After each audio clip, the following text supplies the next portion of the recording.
Good evening, everyone, and welcome to this evening's HDF Forum live at Anoixi Weekend. I say this every single year. This is my favorite forum to put on, and that is because of the smiling faces in the audience. It's always so much fun to have this discussion with a live audience, for people to be able to ask questions, really to get the energy in the room. Welcome also to all of you who are watching on our YouTube channel, on the HDF YouTube channel. We're so happy to have you. And the HDF YouTube channel is also where the recording of this event will be housed in perpetuity forever, anyone who wants to go back and watch. And this is a great time to actually remind everyone here and at home that there is a wonderful playlist from past HDF Forum events.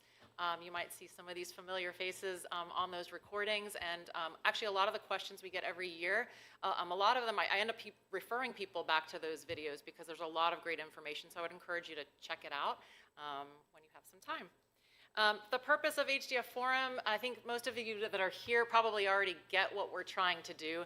HDF, of course, is our beloved weekend reunion where we all get to dance together and kind of enjoy being in that space. This is a supplement to promote the educational side of what we're doing and to really dig into certain topics, to be able to sit together at the time that we don't have during HDF weekend, right, or FDF, or wherever you're going in the country, to have those discussions and really sort of present each other with challenges and solutions, because we're all in different circumstances, but we're dealing with a lot of the same things. And we have a love and an admiration for Greek dance, and so that's why we're here today. I would like to kind of give you an idea of why we decided on the topic for today, which, as you can see, crafting performances. We're talking about authenticity, artistry, and inclusion in Greek dance, which you'll see encompasses kind of a lot of themes. These themes today were directly inspired by many of your comments and questions. Some of you sitting in this room, actually, who may have filled out your director's survey post-HDF this year, and we really got us thinking about things that a lot of you are dealing with that we don't get to talk about very often. So you'll see the sections of this presentation were really inspired by those questions, and we're hoping to give you some really good discussion here. I mean, the prep for this was fantastic discussion. We kept kind of going, oh, this is gonna be so great, and so we had fun talking about it, and I hope you will too. With that being said, I would also like to thank Brian Clanaris, who's in the room with us today. He's helping us run production and bring this all live to you, and we appreciate his expertise, and he's just fun to have around too, so that's awesome. With that, I'd like to introduce the panel today. Sitting next to me, for the first time in Charlotte, and who loves Charlotte. I'm going to tell you that right now. He's also got this Charlotte sun on his face. He's been walking around for 2 days. It's Apostolis Takis. He's joining us from Athens. He is, I mean, if you read his bio on the Anoixi website, which I encourage you to do, he's really done it all. He is just an amazing creative mind. He is a dance educator. He's a cultural director. He's a researcher. He has more than 30 years of leadership in Greek traditional dance. He's the founder and artistic director of Vakhe Dancing Art Association, which is in Athens. You know, he's just an incredible attention to detail kind of person, but in a way that also brings a lot of spirit and heart to what he does. He has been a judge at FDF for the last 2 years, and he's also responsible for many of the very beautiful costumes that you see on stage here in Charlotte. He's made many costumes over the years from us. I've gotten a chance to meet him and know him over the years. It's so wonderful to welcome him here, and so thank you for being here. I thank you. And the guy next to him in the green is not an unknown at all. He's been around for many years, an amazing friend to the Hellenic Dance Festival organization and well beyond. He's actually the person who introduced me initially to Apostolis. So it's a really nice, and actually I think Sarantos introduced me to Christo. Look at that. Line of command. See how that goes? Bad company. So Christos is here with us from Ioannina. He is an associate professor at the University of Ioannina there. Again, a director, an educator, a researcher, contributions galore, and I encourage you to also read his bio on our website. He has been an FDF and HDF judge for many years, including this past year, so he has a lot of great insight insight there, and we're just so happy to have you, Christo. Thank you for It's a great honor. Thank you. your contributions are immense, and we always say that, but it's very true. So. Next to Christo is Sarantos Kaperonis. Sarantos is our Anoixi founder and still the leader of this weekend, and we're so appreciative of him. Fun fact, he started Anoixi when he was just like 18 years old, which is pretty cool. And it's grown from there. I mean, he's really done it all also. I always like to say that like he was my student back in the day. It's somehow my claim to fame now because in the end, you know, he was my teacher and I've learned so much from him. And he is a musician. He has been a director. He's obviously run events. And he's just like an incredibly passionate person to know in this realm and in life. So very happy that you're sitting with us today. He's also my cubaro, guys. That's cool. See that? It's all about nepotism. Greek dance. Greek dance. So these two in the middle will be teaching tomorrow at Anoixi. So all of you that are here in the room get to have learn from them, practically learn from them, which is fantastic. Those of you at home, if you're not here in Charlotte yet, or if you're on your way, or if you're here and you're not sure what you can do to come, just show up at the door tomorrow. The doors will open at 9, and we'd love to have you. So it's still open for you to come for the workshops and anything for this weekend. So please do that. I guess one more fun fact is that all of these people have also contributed to previous HDF forums, which is nice. So those are all on that playlist on YouTube if you want to go check their all the way back to 2020 actually, which is when we started doing a lot of these online. Yeah, 2021. He has a great one about the Garaguna costume, which is really, really nice. Christos was our very first HDF forum presenter actually. I'm Stacie. I'm Stacie Papakostas. I have worn many hats in the HDF organization over the years, most recently the director of competition, so I get to deal a lot with you directors and hear a lot of these questions and concerns over time. So super wonderful for me to be here and to have a chance to talk today. So the flow for today, we're going to have this presentation, which will start in just a moment. I think my screen went dark there. Sorry, Brian. That's my fault.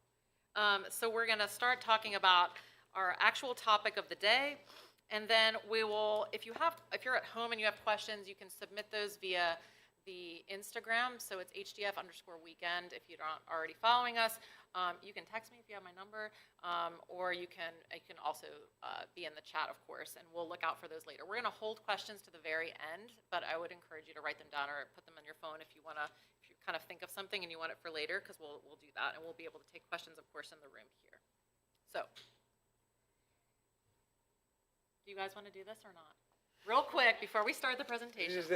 This is the scary part. This is the fortune cookies? They're not fortune cookies, but they're my little silly questions, just so that you get warmed up. Do we have the right? You have the right to say no. Always you can say no. Who would like to go first? Όχι, όπως θέλει θα πάει. He likes a Charlotte, that's why. Okay. Okay, I like I'll Sarantos. look at it and I'll tell you if it's easy or not.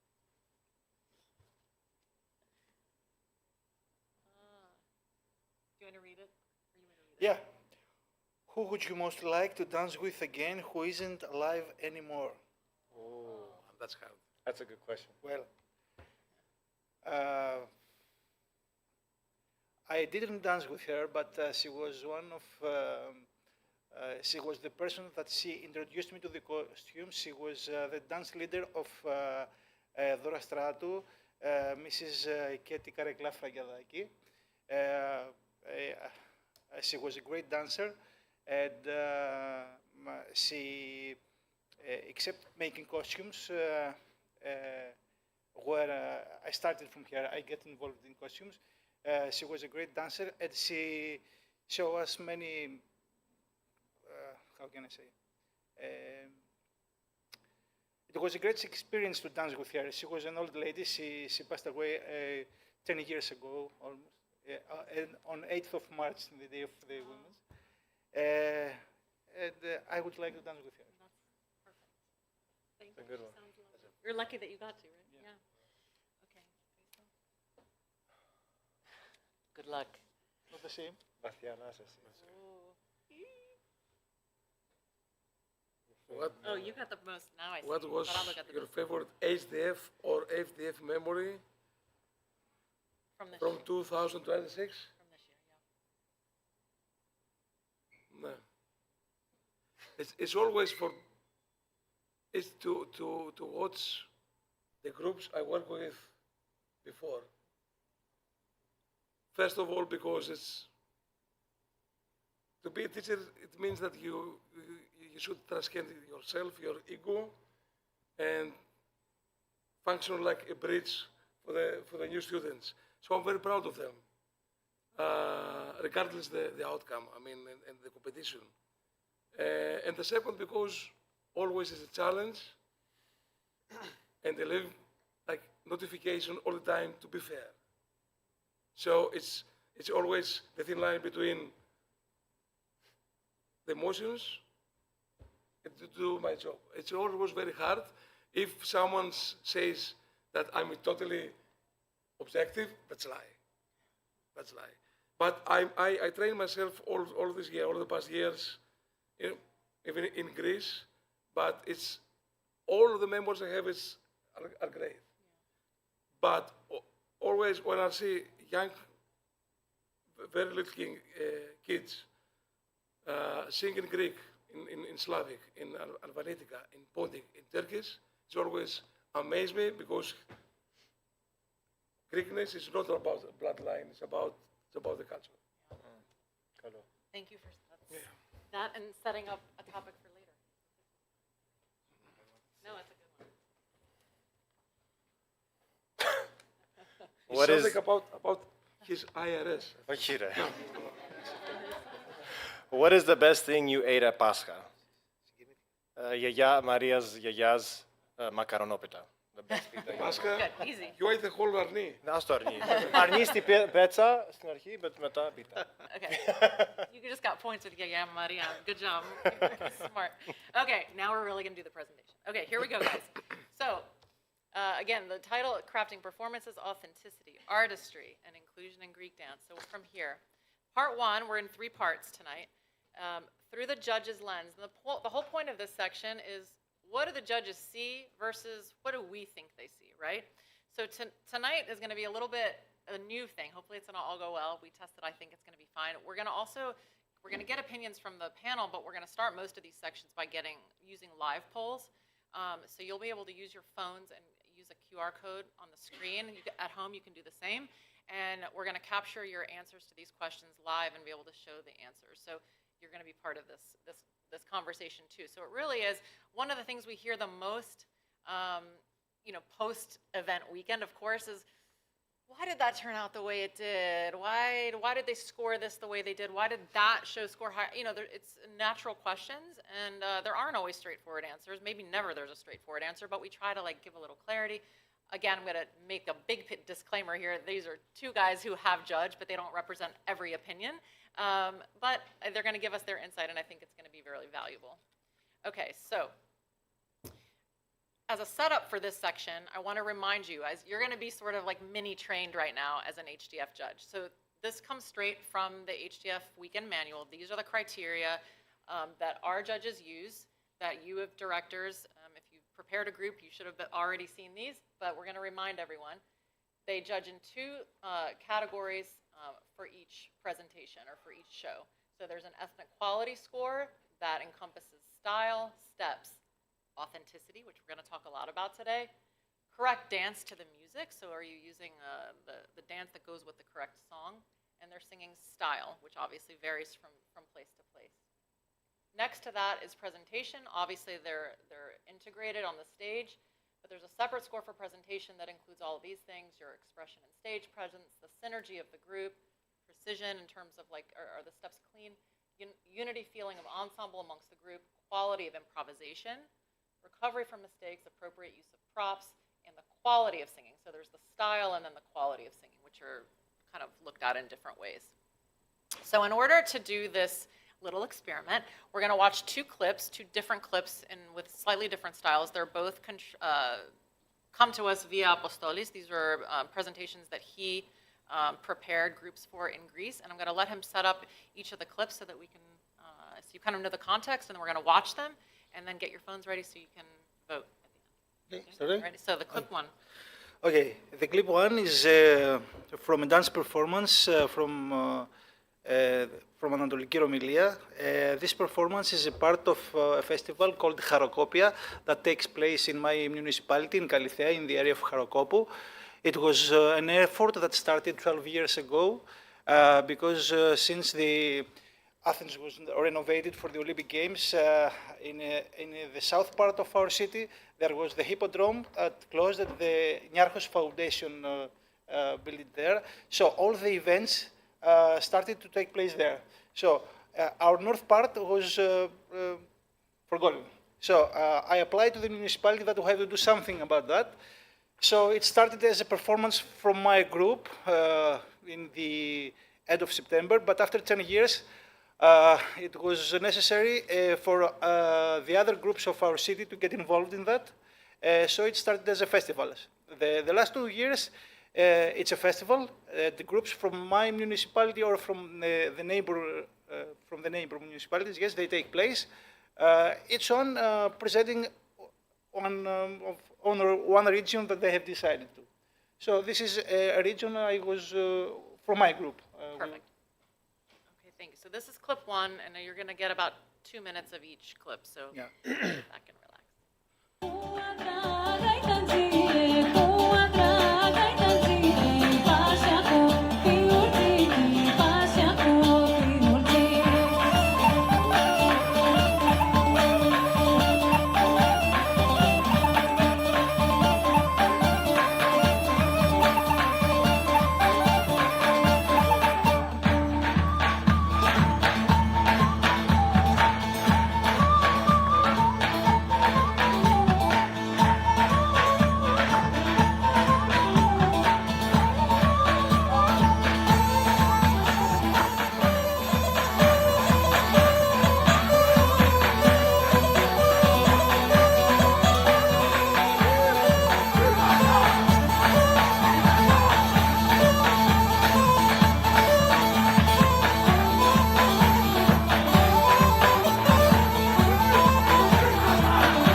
Okay.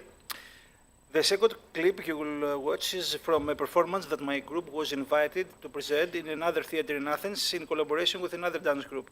In this performance, we present dances from the Kyklades, and especially from Gia and Kythnos. The performance begins with elements from a traditional Easter custom found in Kea and other Cycladic islands, and not only, known as the swing, the kunya, I kunya. A woody swing is set in the village square, and young men and women take turns on it, often in pairs. As they swing, they sing short verses to each other, sometimes playful, sometimes with a deeper meaning, often connected with a courtship and social interaction. In this performance, we don't present the costume in its form. Instead, we select a few characteristic moments, the meeting, the swing, and the singing to create a more atmospheric and theatrical introduction. From there, the performance moves into the dances of the region. Clip 2. Έλεγα κι εγώ, έλεγα κι εγώ, έλεγα κι εγώ μαζί σας να περνώ.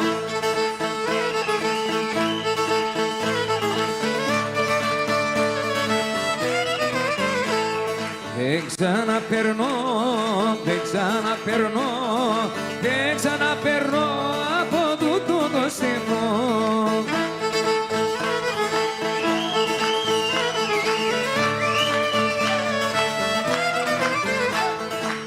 Πέρδικες 9, πέρδικες 9, πέρδικες 9, τριγώνια 19.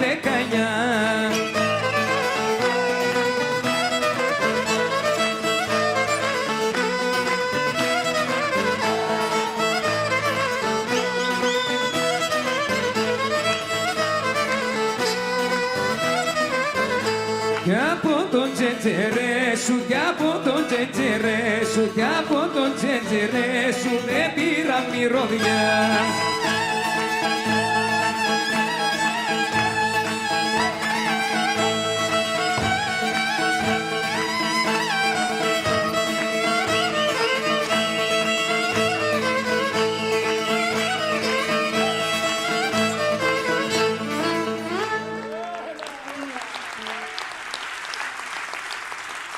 Αμάν ωραία που είναι τη λαμπρή που δένουνε τις κούνιες. Αμάν όπου κουνιούνται οι ξανθές και οι μελαχρινούλες. Αμάν πάνω στην κούνια που σε σιγά ρήφαλο δεν πρέπει.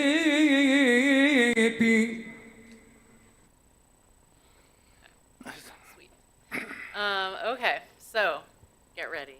Get your phones. Audience poll 1, and this is for you at home too. People who are watching, you can scan this QR code. I'll give you guys a few seconds here to do that, and then. But that's the trap. What's that? You can vote. Yeah, sure. Why not? That's a trap. Because the So directors. the question judge is, the which judges. performance would you score higher in competition? Performance A or performance B that you just saw with the Kunya? Yeah, you can go ahead and get some live results here too. Whoa. Wow. Wow. What? Wow. Flip-floppers. That's So still we have Mitsotakis for Prime Minister? These are very unscientific polls, by the way. Okay, perfect. I think this we're sort of seeing a trend here, right? So performance B, the second one that we just saw with the Kunya, is kind of edging out.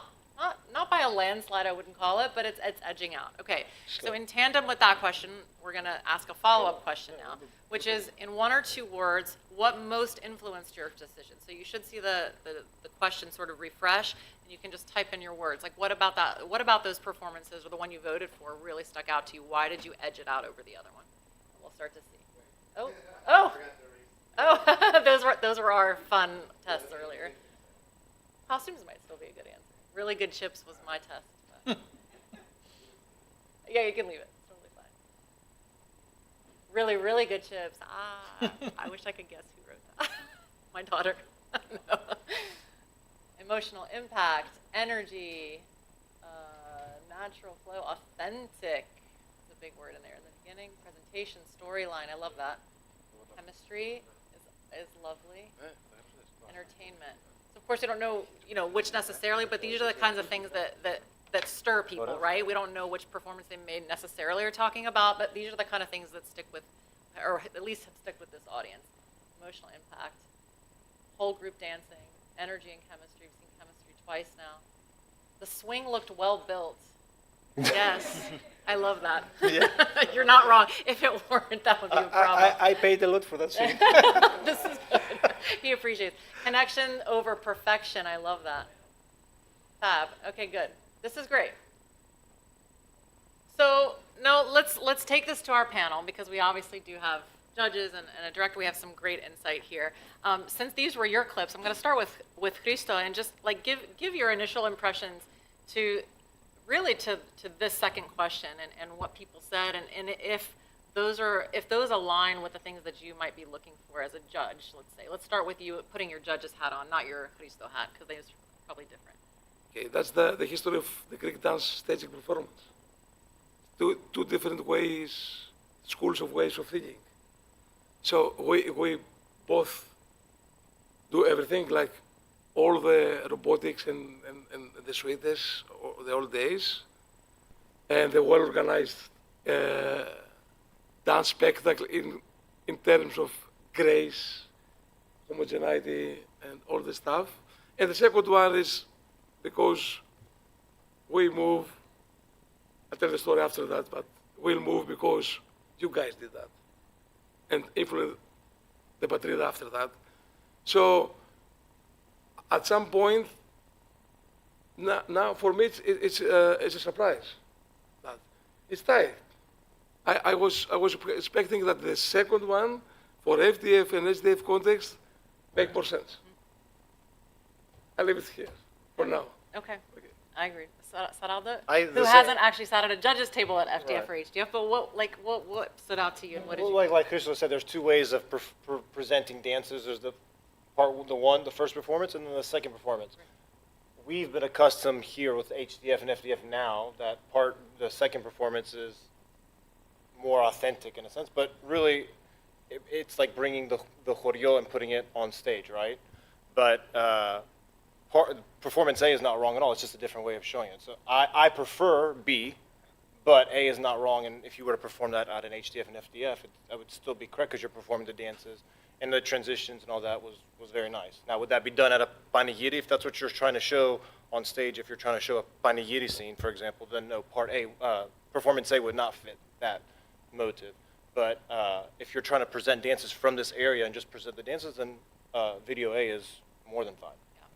I think that's we chose those clips very intentionally. The idea was to show, because a lot of the questions that we do get are like, well, we just went out there and danced versus we were performing against a group who did a whole show, and is that what the judges are looking for? That's actually a very common thing for people to ask, is that what judges are looking for? It's not that they're looking for one or the other, in my opinion, from what I've heard from speaking to a lot of people who have judged, it's that it's everything that was in that word bubble, it's like everything together, and are the steps, I mean, of course, obviously there's a technique involved and there's correctness that has to be part of it, but there isn't one better way to do it. And I'm actually glad, to your point, that the numbers showed a much closer, Surprising that Yeah, was that close. I That was agree. very surprising. I thought it was Very like surprising. 90-10. I agree. I expected like 70% to 30% or even more. Yeah, I kind of love that. Right. Yes, that Right. was the point. It depends what you're trying. For me, it's like, what are you trying to present? Are you trying to just present Yes, an absolutely. ethim or something authentic like a panegyri, or are you just trying to present the dances from that area? Just get rid the dualism. There is wrong and right. Right, yeah. Right. But so, That's why we are here. but I would ask you, or I'm going to come to you last because these were your Yeah, of course. performances, and I know you're very intimately involved with these. But when you're talking about, you kind of mentioned it, Saraldo, like if you're choosing a panegyri scene, but you've presented it in a different way than that, that's what kind of is problematic sometimes, right? I think you have to, the context matters. What you're choosing is not arbitrary. You can't just say I'm doing this and sort of throw something on. I mean, if you're committing to something, that's kind of the point too, right? Right, absolutely. And when have you seen? Can one of you think of a scene that, like a theme that someone chose that really, really worked, and why? Or maybe one of you out there can think of one, like something that you've seen that where you picked something that wasn't so straightforward, where a director picked something that was more of a story that really worked. Maybe think on that. We could talk about it. I know some of you might have ideas. I'm curious what your preference is when you create a. As a creator or as a judge? Judging my. Both. Well, the first one, it was needed to be like that, as Sarantos said. It was a dancing performance. I couldn't do something else. I have to present a dancing area, so that was the concept. Okay. The second one was chosen because how can I say? In a community, when you're trying to represent something, it's not only dance. It's something else that it is connected. So, representing the customs in a theatrical way on stage, I think that you make your audience feel more into it. That's why, that's how I was thinking. Right. But if you were judging your two performances, what would you judge? Well, I cannot say. I mean, both of them are equal to me because I know the whole performance of the 2 minutes. There are some points in the first performance that maybe they can make me choose the first one. Right. But there are some other parts in the second performance. So these 2 minutes from each one, it's something that as a judge, I cannot say. Yeah. No, it's hard. I mean, these are the things that I hear a lot amongst the judges too, is that so much of the initial, of course there are numbers attached to them, but so much of the initial reaction is about the feeling, right? I think that's the case for all of us. And Christo, when we were talking about we were discussing this and planning this presentation, you said something about dance is never meant to be is not a theatrical genre, right? It's not, we're kind of pushing it in that direction, but that's not what it is. Now I'm gonna talk like a Gen X, heading to be a boomer, but Gen X right now. That there is no authenticity on stage, there is no tradition on stage. Period. First of all. Second, we're talking about a dance genre, the traditional folk dance genre, which is made and for community purposes. It's not a theatrical genre by default, like ballet or the contemporary or the modern, which is made to be on stage and a spectacle. This is a huge difference. And even in Greece, I think in Greece, a few people can cut this, how important it is. So there is no any kind of a solid base. Oh, what's the perfect or a good way to make a spectacle? To do to get a panegyri on stage will be a disaster. We should organize something. So,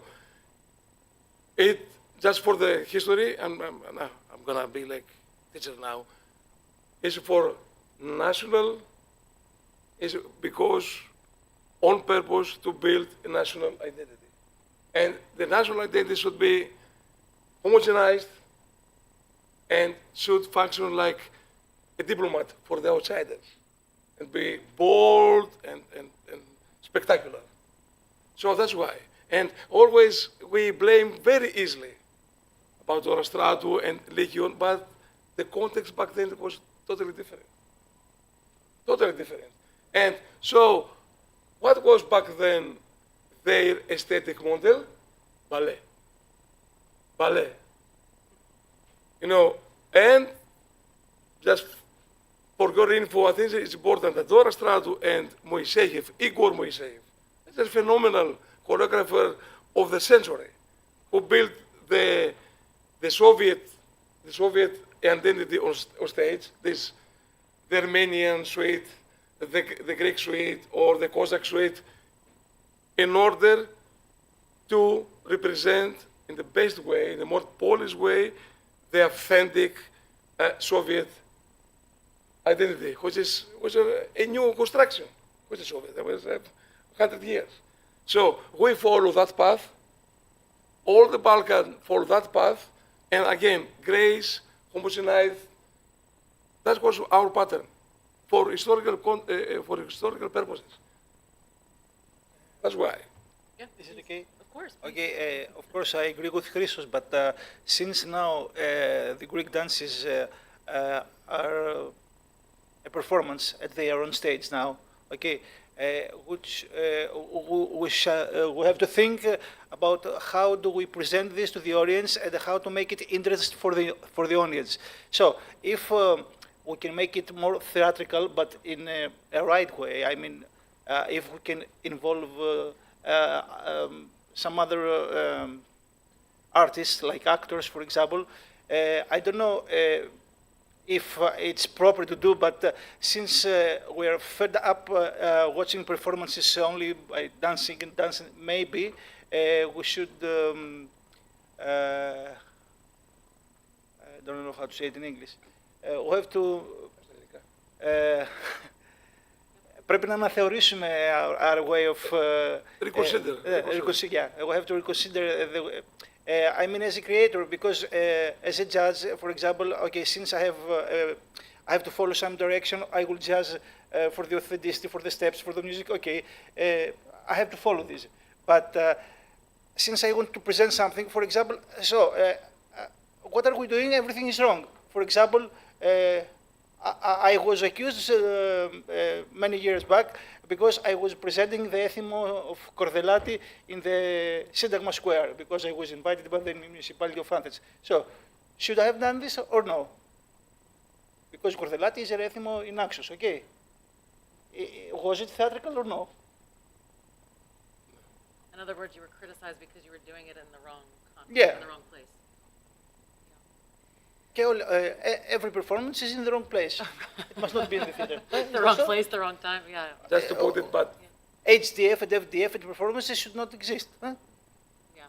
But we talk very easily about theatrical way, but none of us has an idea because theater is a whole, it's another thing. Different Yes, that's why other artists must get involved in that. Okay, So- I'm gonna hold you there because that's more of the next section. I'm holding And I myself, think you know, I'm everyone wants to holding talk about myself, section 2. So Oh, this really? was a more fun part, and it's more of a jumping off point too. I chatted with Jordan Elrod right before this presentation, actually, who's our judging liaison for HDF, and he has been for many years. He's an amazing resource. Does not be here this weekend, but just wanted to remind you guys that as you're planning for next year, you know, this was fun, and I don't know how much it like really gave you insight, but I think it was an interesting exercise and somewhere to jump off from. But I think the point is when you're planning for next year, and I'm sure a lot of you are already, you know, we have that sickness, you're already thinking about it, and you have been probably for a while, maybe since you left New Orleans. If you're wondering about how to craft and if you're worried about the direction you're going in, reach out to your resources early, or even to someone like Jordan, who's on our judging panel, who can give you insight to, you know, just to let you know, make you feel more confident about being on the right path. So don't be afraid to use those resources. I think that's something that we can all benefit from. Is there anything else you guys got on that? Because I think we've already moved to the second topic. I think all of us we hold back. Yeah, no, it's good. This theme, this is part 2 out of 3. Theme versus authenticity, and the goal here is to kind of talk about this intersection and overlap between, and the kind of challenge of doing both really is versus like artistic license versus authenticity. So, you know, we're trying to represent something here on stage. I'm speaking in the context of HDF now, putting things on the stage. So you're obviously trying to represent something that was real, but we're creatives and we are looking to sort of engage the crowd in a different way. So there's this artistic piece of it too, and you're trying to do both, and it's not always easy. You have 8, 10, 12 minutes to do that. And it's just this was some of the most interesting discussion that we had prior to. And choosing these 2 pictures, actually these are both just, shout out to Yanni's Photography in Chicago for taking these. This is a group from Port Washington, New York, wearing Apostolis costumes. Fun fact, I didn't actually realize it when I first picked it. This is black advertisement. And this is a group from here in Charlotte. Sorry. So, you know, we see both of these things, right? On competition stages, you know, you have traditional costumes and maybe a more straightforward performance, and then you have this more maybe relaxed period vibe. And anyways, we're going to dig into that a little bit here. The first thing I want to talk about, though, is why are we putting authenticity in quotation marks? And I'm going to let Christo answer that question first because he had a good answer when we talked about it before.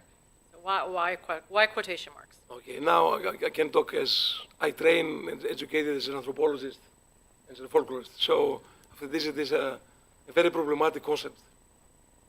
So talking to my students in a 101 dance anthropology, I use this example. Let's say, hypothetically, it's, again, Friday, April 16th. We wear the same clothes, we say the same words at the same hypothetically, what's the moment is authentic? Both are authentic. They are both authentic. So authenticity, it's presupposed that something is, it's like material, this is the authentic, I have like the form, and then other than that, it's different, it's not authentic. But now, for the performing arts, and especially for the folk dancing, this is no, what's authentic? The same dancer reintroduce himself, herself, reconstruct his own performance in different ways. So in that sense, all the moments of dancing and dancing events are authentic. But authenticity is, again, you know, as in America, for you guys, I mean, the melting pot was the first try to build the American identity. Back in the Balkans, after the big, you know, empires, Ottoman Empire and the Austria, Hungary, yeah, and the national state building starts, the dancing played a very vital role to persuade the new citizens of the new national state and the outsiders who's the aesthetic. So the aesthetic means I have the one which is the source, or other than that are fake. This is not true. So authenticity is very problematic and causes many problems in Greek dancing. And now you guys in FDF and HDF, because you live in a modern and postmodern situation, it's more easy for you to understand that this is more fluid. This is more fluid. I'm a Greek American.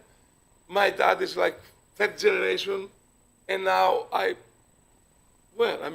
this is 1 mile, 2 miles for downtown Charlotte, with all these people around. What authenticity is? I'm driving crazy this term to take personally, not as an anthropologist, but it drives me crazy because this entrap and enclave the concept of dance in very we put the dance in the box, and that is very convenient. That's formalism, and once formalism begins, something hiding under the table. And who asked for authenticity? In 1918, that Ioannina founded. Who could be the creator of the national, the modern Greek national identity? The bourgeois class back then. So the generation of 30s, η γενιά του 30, like Seferis and Theodorakis and Hatzidakis, I mean, great minds.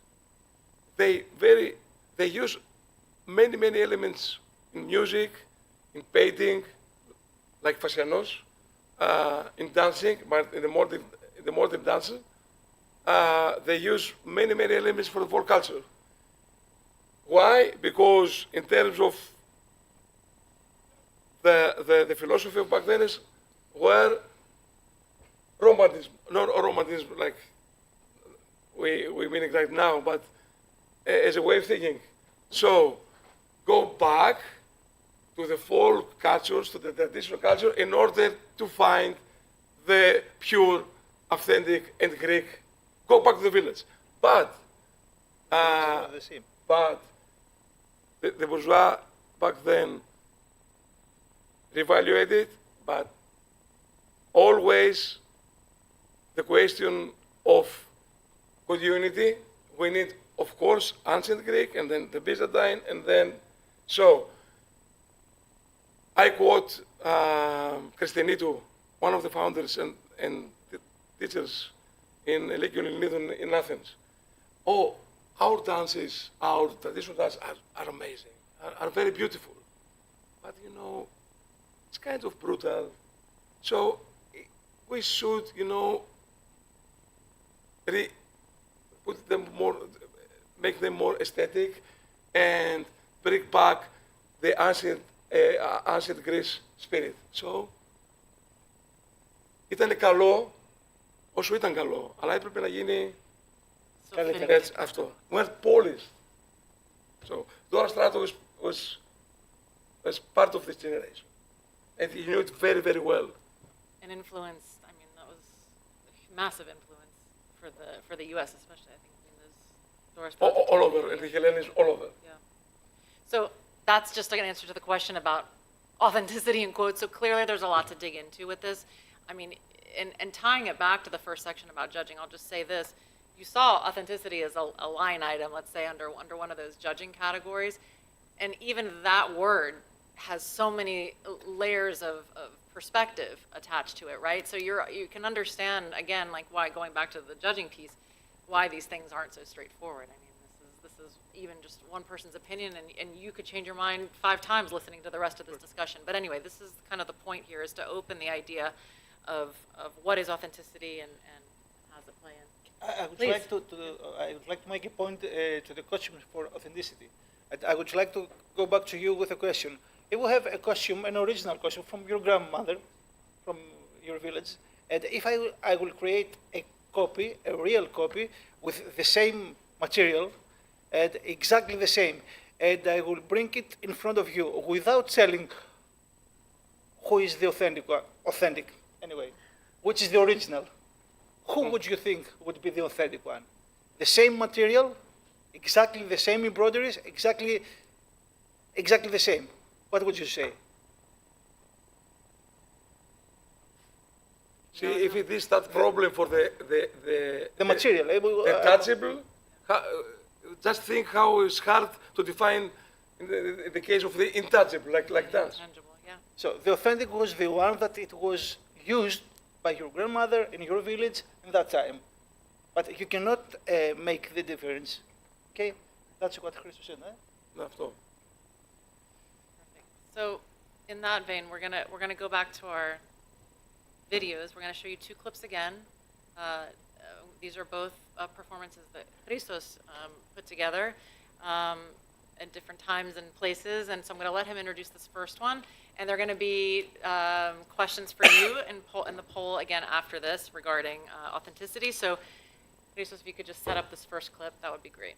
I think it's clear all these years, but I would like to put it again, that we're not talking for myself as an authority. I'm here to listen and learn, and to be a dance director all these years is very hard to make decisions. It's very difficult.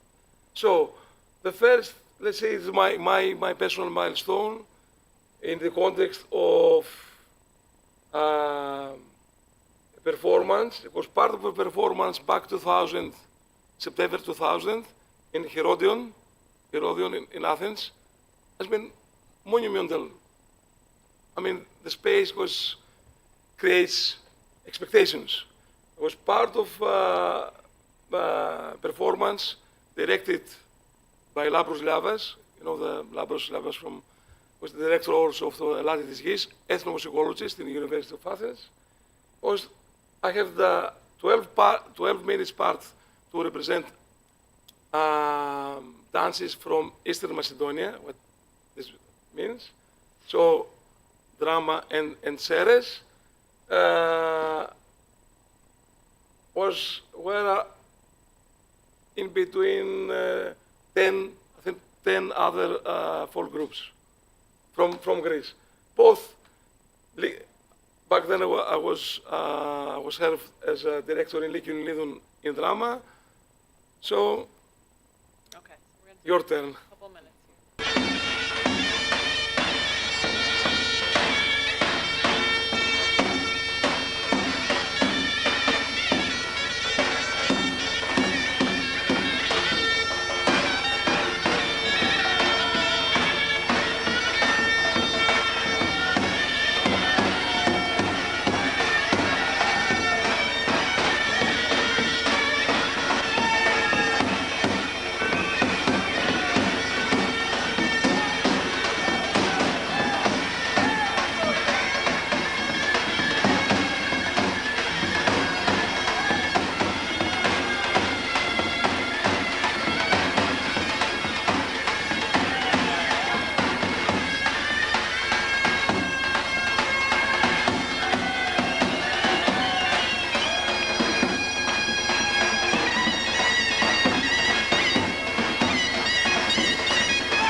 It is. That space, that theater, it's very. Have any of you guys ever seen a show here? Yeah. Awesome. Okay, so second clip, you can set that up for us too, and then we'll do our poll. Oh, second clip is 2017. I moved in Ioannina, working in the University of Ioannina. My family was there, is there. So 2000 was like my milestone. After that, I was kind of depressed. I mean, depressed, but what's next? The previous performance got very good critique. Actually, I would like to say that the biggest fan that night was Marinella.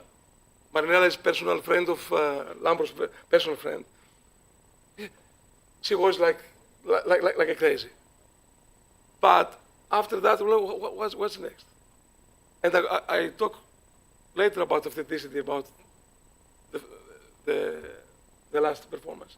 So I would like to move, and because my experience and I experienced dance in Karditsa and Larissa was very raw and dirty and loose. So I would like to do that something different. So this performance in the Cultural Center in Ioannina, and the set is from Zagori. So it's a different try. Well, see. Here we go.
Your third poll, if you refresh, it should pop up with this one. Which performance felt more, quote unquote, authentic to you? Using our very broad discussion so far about what authenticity is, but however you feel about authenticity, let's put it that way. So performance A or B, the Zagori that you just saw. At home, again, if you can see the QR code, you can also vote at home.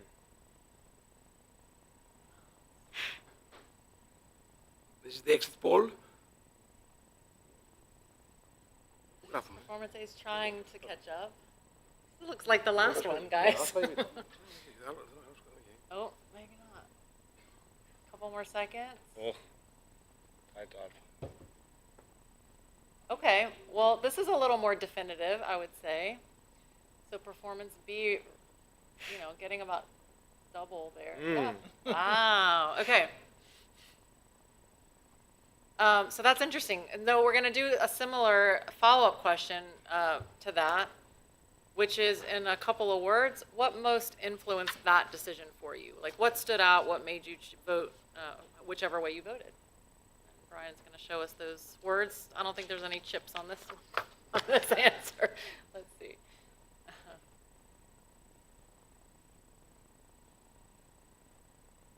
Non-uniform. Connection between dancers and musicians, always important. Fluidity. Yummy chips. I got a chip friend out there. I'm going to find out who you are tonight. Costumes. Feeling, connection. We've seen connection a couple of times. Yummy chips. No more chips. Costumes, engagement within participants. More raw. We got quotation marks again around raw, but I like that. Costumes. Okay, good. Anything else anyone wants to yell out is fine. We'll take all your answers. Okay. Well, I would like to actually, since you had such strong opinions about authenticity, and I'm going to ask an important question later about that, but based on what you just said, what are your feelings on what people find is important? Because to me, these words are what people value or connect with authenticity. That obviously is the point, right?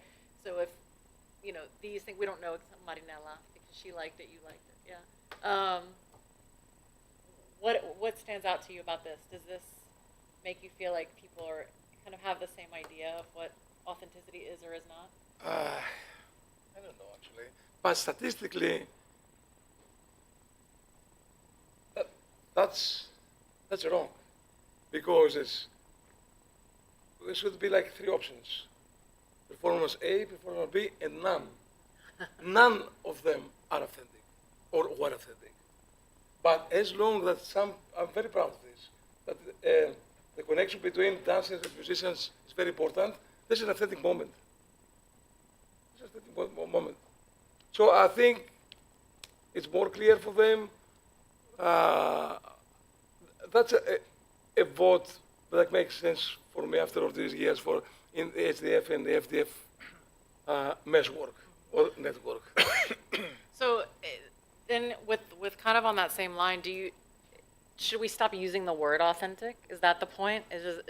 Does it exist at all? Like what is the proper definition of that then? Or should we just stop using it? Okay. Is our life real? Different, that's a whole other presentation. Let's say Okay, this is about social construction, how we represent ourselves. Well, okay, let's use it in quotes. I use, as a scholar, not only tradition, in quotes, in order to undermine the very static and very formalistic concept.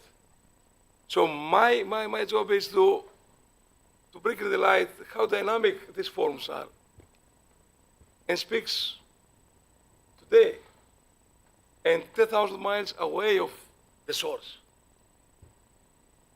That's my point.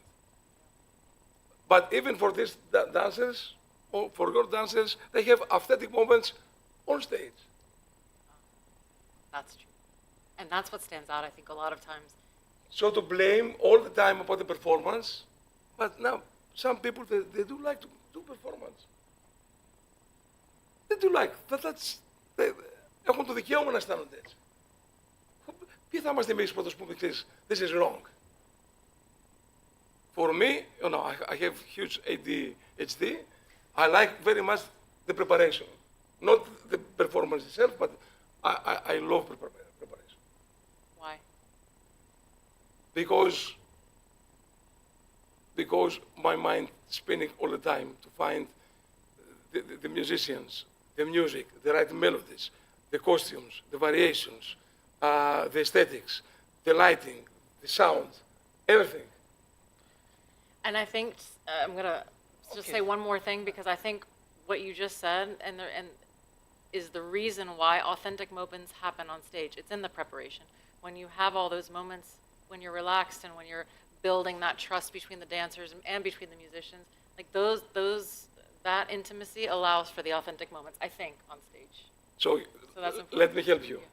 Before that, and now lately, because the last past 6 months was very hard for me, very, very autobiographical. So after 2000, Herodion, it was very, very, very, very, very good for me and profitable as a professional. That's it. Okay, get great review. Okay, but for me it was like, okay, what's next? And then I was totally stuck. What's next? Okay, theatrical and the sounding, and okay, it's not sweet, it's not like sequence. Okay. And I make 2 tries. The first to be an abstract and surreal performance. I like it, nobody liked it. The message, I didn't pass the message at all. And then I have that idea, I knew it before that I was wrong to bring the panegyri on stage. It was a disaster.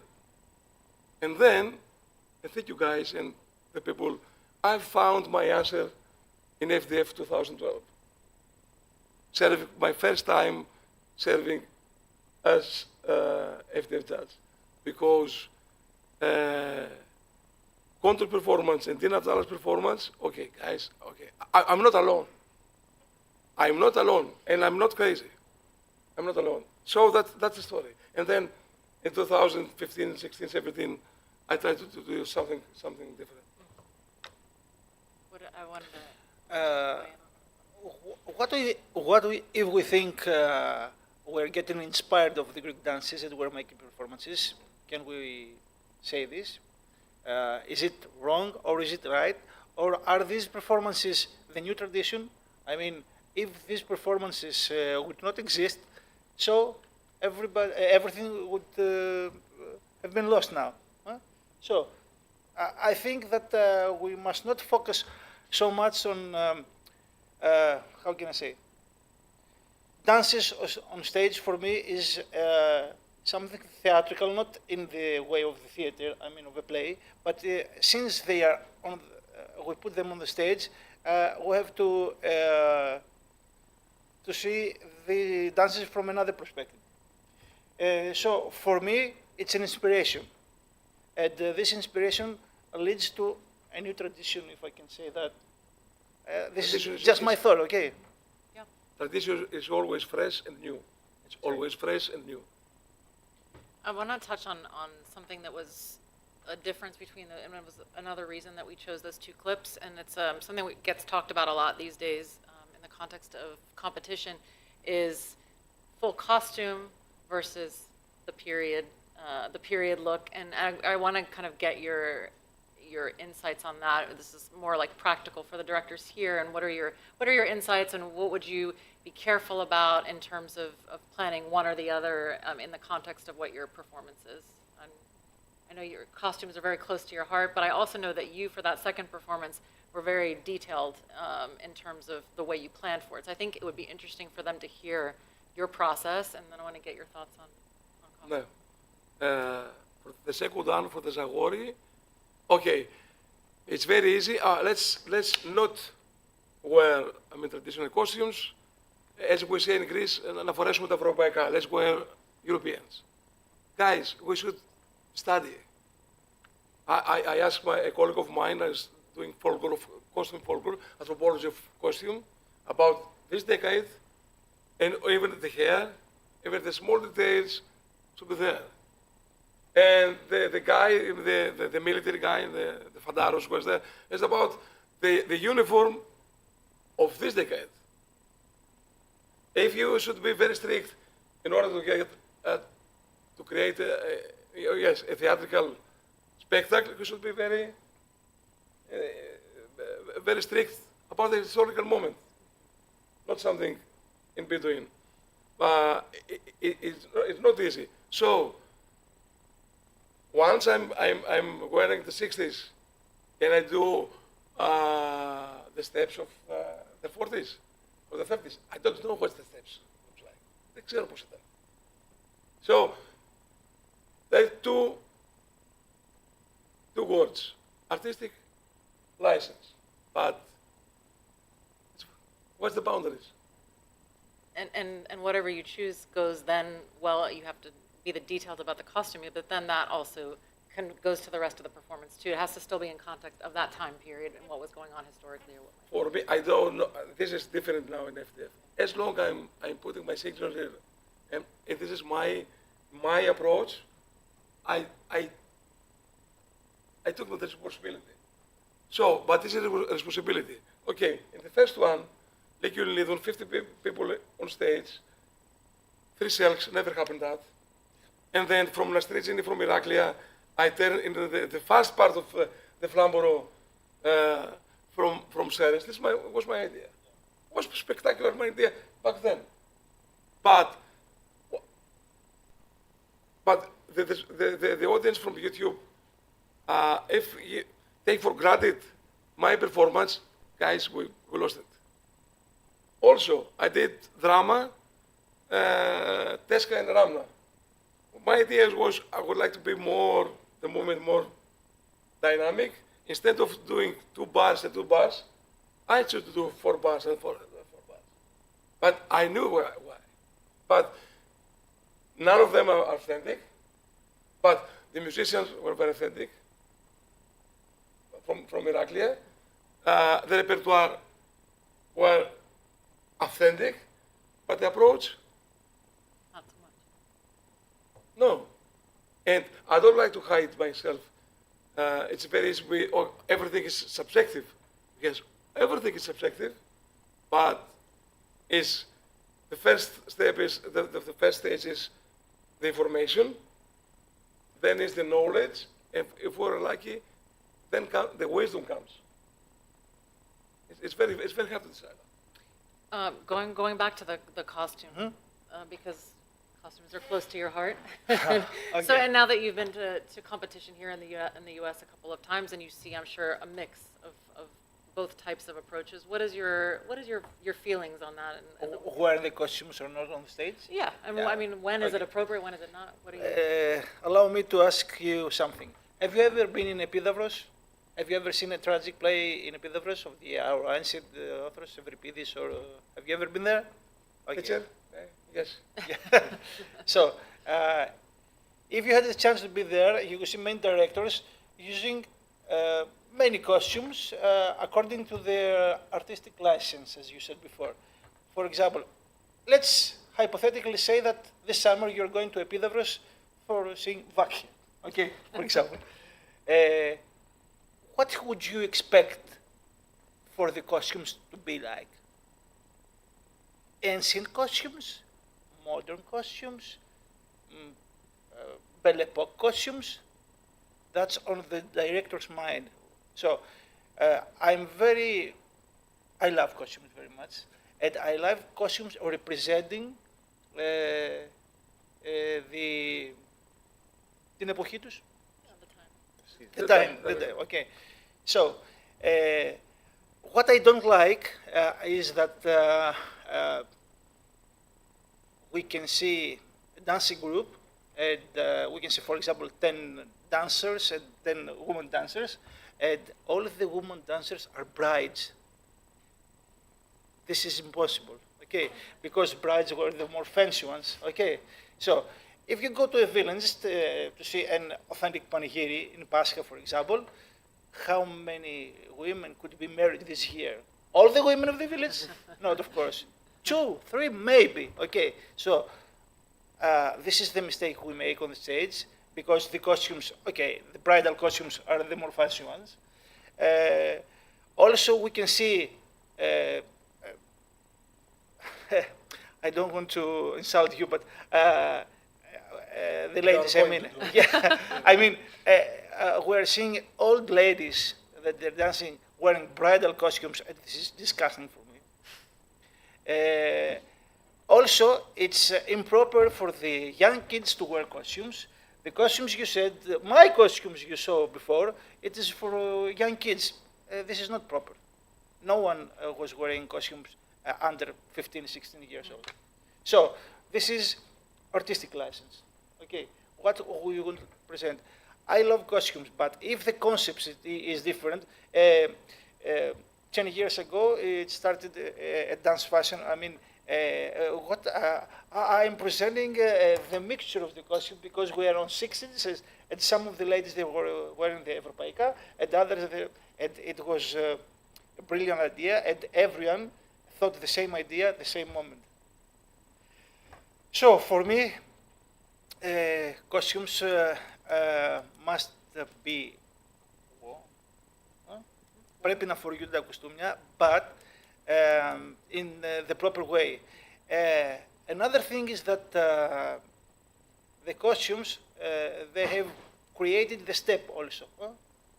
I mean, when our grandmothers and our grandfathers were in the heavy costumes, they could not make the steps so easy as we, with our modern clothing, we're doing today. So costumes is important, but if you approach another, how can I say, another aspect, another possibility, as the decade of 60, yes, you can do what Christos did in the second performance, but you have to be very, very careful. For example, it was another performance that I saw that there were some ladies in the Antarctic of Gramovici, and for example, their husbands and their children were killed in the Civil War, and it is supposed that they were crying on the scene, something like that, and they were all in black. And it was a lady in black wearing a burbuli mandili, you know, like the old widows do, but here the décolleté was like that. So you must be very careful. You are mean. Eh? No, I'm not mean. Have you seen a Greek movie with Rena Vlachopoulou? She was a window, but she was on her back. It was something like that. So you have to be very careful. Okay, yes, in the costume, but under condition. Yeah. Okay. No, I think what's coming, highlighting to me in my mind, about the costumes and about even the artistic license that you talked about with your first performance, it's as directors when we're trying to find information to sort of use the resources that we find. Like don't take any one thing at face value. We did a What is Research presentation a couple of years ago, and that was one of the things you talked about. I remember Saraldo was like multiple resources, right? Like I see a costume in a book that's from Skiro and it's beautiful. I'm like, ooh, let's make those. And to your point, you make 12 of them and it happens to be the bridal costume. Maybe you didn't know that. So don't just take something at face value and keep sort of digging. Another thing that you said, Christos, is when people look at videos, perhaps they might look at the first video, clip A, that you put together, and like, oh, Christos knows what he's doing. It must be authentic. I'm going to use this as the inspiration for my whole show. And maybe they get dinged for something and get upset about it, but the point is to keep looking, right? Saraldos, anything that you put on stage, I feel like everything you put on stage with your group was things that you had seen, right? Right, Not but to your point with Christo is, when we, for example, when Thrills performed at FDF and we did an Apokrias theme, every song, we did specifically the village of Pendalovos, but 2 of the songs are not specifically Pendalofiotica. They're Evritica songs, Tsitsiliagos and Aide Yuria, are both not really from Pendalofo, but they fit, but those now, people will look at that video and think those 2 songs are from Pedalfo, and I've played those songs for groups for Pedalfo thinking that they're from Pedalfo. When really, is it wrong? No.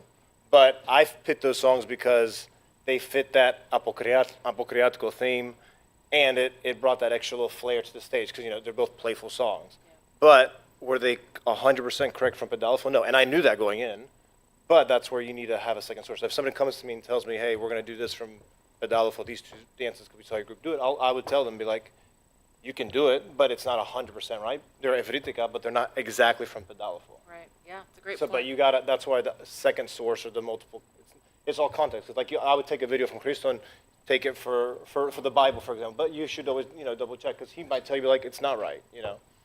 You should. Do you want to say something? No, okay.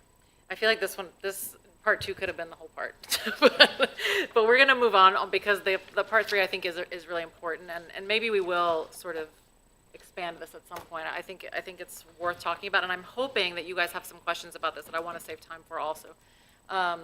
So we are going to move on to part 3, which is called Inclusion versus Perfection, and we've got those quotation marks again. This is, I think, will be actually more of a practical discussion. I hope it will be for you guys who are directors or maybe or have been, to have some input. The idea of, and this is very directly inspired by a lot of your questions about, how do we work with a diverse group of dancers, and how do we incorporate and include people the right way, or in a way that's, good for the group. So what are we talking about? What are these inclusive considerations when it comes to Greek dance, and what are we going to be talking about here? It's rather broad, actually. I think the first point here is what most people think of when you're talking about inclusivity, physical and cognitive ability, which any of us who have worked with kids groups, there's a range of what you might be dealing with and trying to teach. And it's not the easiest thing when it's dynamic and with your body, but also you're engaging everyone in many different ways. Inclusivity can also be about ages. I've heard from directors, Christina Paparis in Omaha comes to mind, talking about they're in a smaller community and they have to put a range of ages on stage, and that comes with it different levels of maturity, different levels of their bodies being mature in different ways. It's sometimes difficult for people. Dancing and technical talent, we all know what that means. What if I have a dancer who's just not as good, perhaps, is maybe the way that it might be said to you, maybe because they don't have the experience. Maybe not everyone is the most natural dancer, and how do we work with that? Experience generally, some people are brand new to the game, and some people have been at it for a while.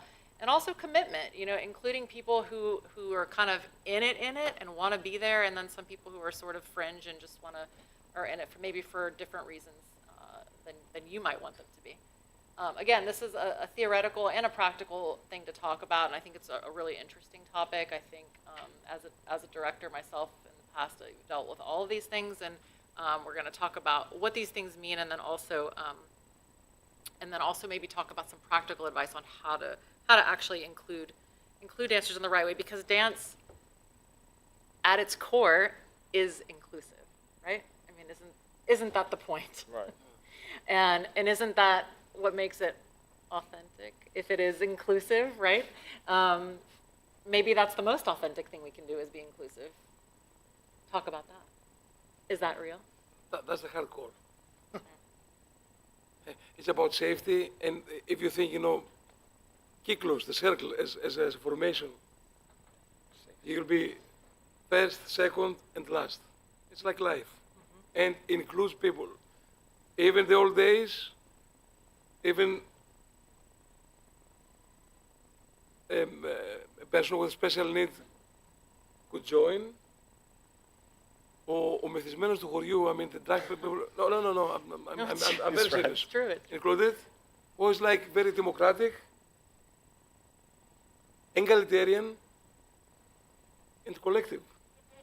So, can we break this in performance? It's a huge discussion. But for me, that's the aura, είναι η άβρα του χώρου. Other than that, if you miss that point, there is no meaning at all. There's no meaning at all. Yeah, and on So, but HDF, I don't know if you can do that, but I have people, anyways, on stage with special needs, which is amazing. Not such like paradox and like philanthropy. No, that's the meaning. And okay, I don't know. I can't speak about him. I mean, Jordan's elder dancing is not Greek authentic dancing. I mean, come on. You're saying because he's not of Greek descent. Is that your point? That's why. Yeah. This is another. And Greek Afro-American kid. It's inclusion in motion. That's the point. Γι' αυτό κάνουμε μάθημα. Okay, kid competition, American dream is still alive. He should get an award. But before that, we are here were because of dancing. Agree. Well, on that note, we have two more poll questions. These are the last two. And there's one more on the theoretical side and one more practical. So the first one, why do you dance? We're getting to the heart of the issue here. And this is words, free response. So we'll let Brian show us what words are coming up, I guess. Connection, joy, community, expression.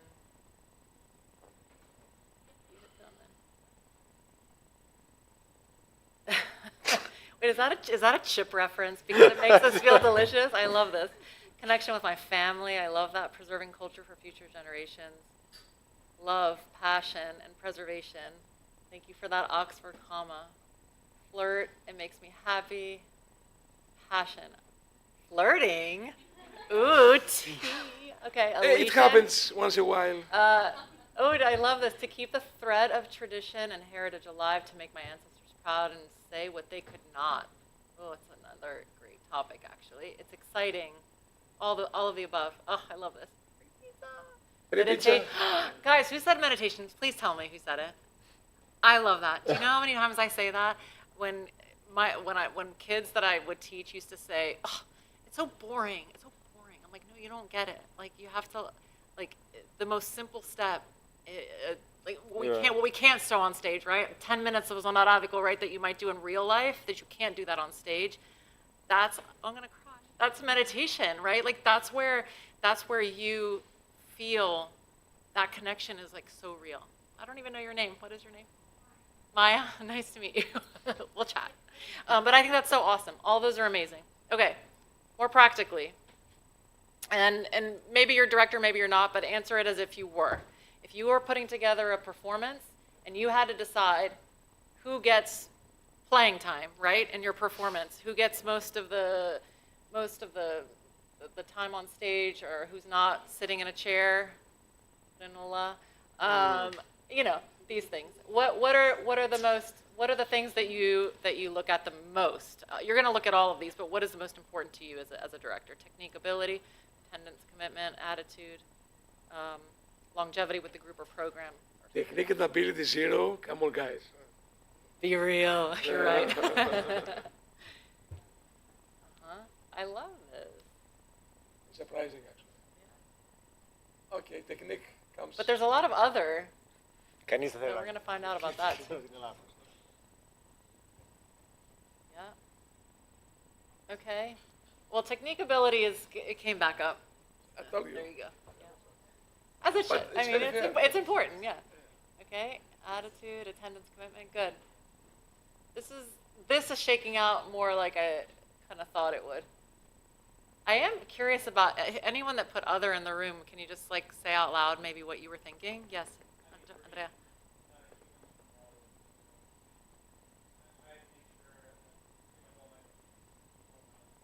Uh-huh. Yeah.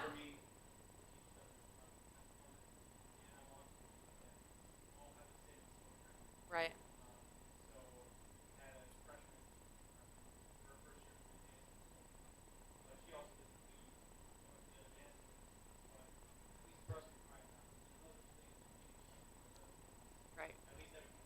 Right. No, that's a great perspective. For those of you who may not have heard that, it's like the other in this case is they don't really factor in these things. It's like the point is your perspective, Andrea, is to give everyone equal playing time, no matter what. Inclusion, right? Okay, this is great.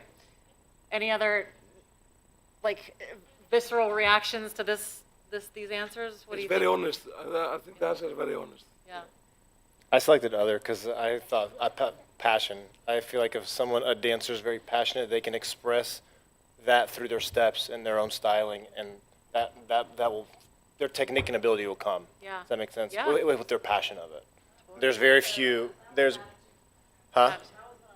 For attitude, yeah, you put passion into attitude. That's a great There's point. very few that are very passionate and not good. Does that make sense? Yeah.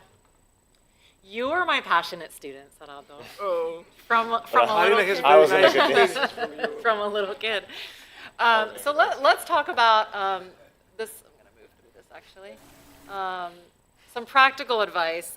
The clip I'm skipping only because of time, and I'll tell you what it was. There was a group from Spartanburg that performed at HDF this year, and it was Chaidopoulos and was the director for that group.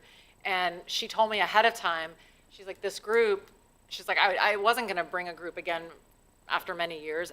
And she said, these kids were they saw HDF a few years ago and were so moved by it that she decided to bring them back. But she said, Stacie, the interesting thing about this group is she's like, most of them are not even of Greek descent. Most of them are converts to the Orthodox Church and have now, learning how to Greek dance.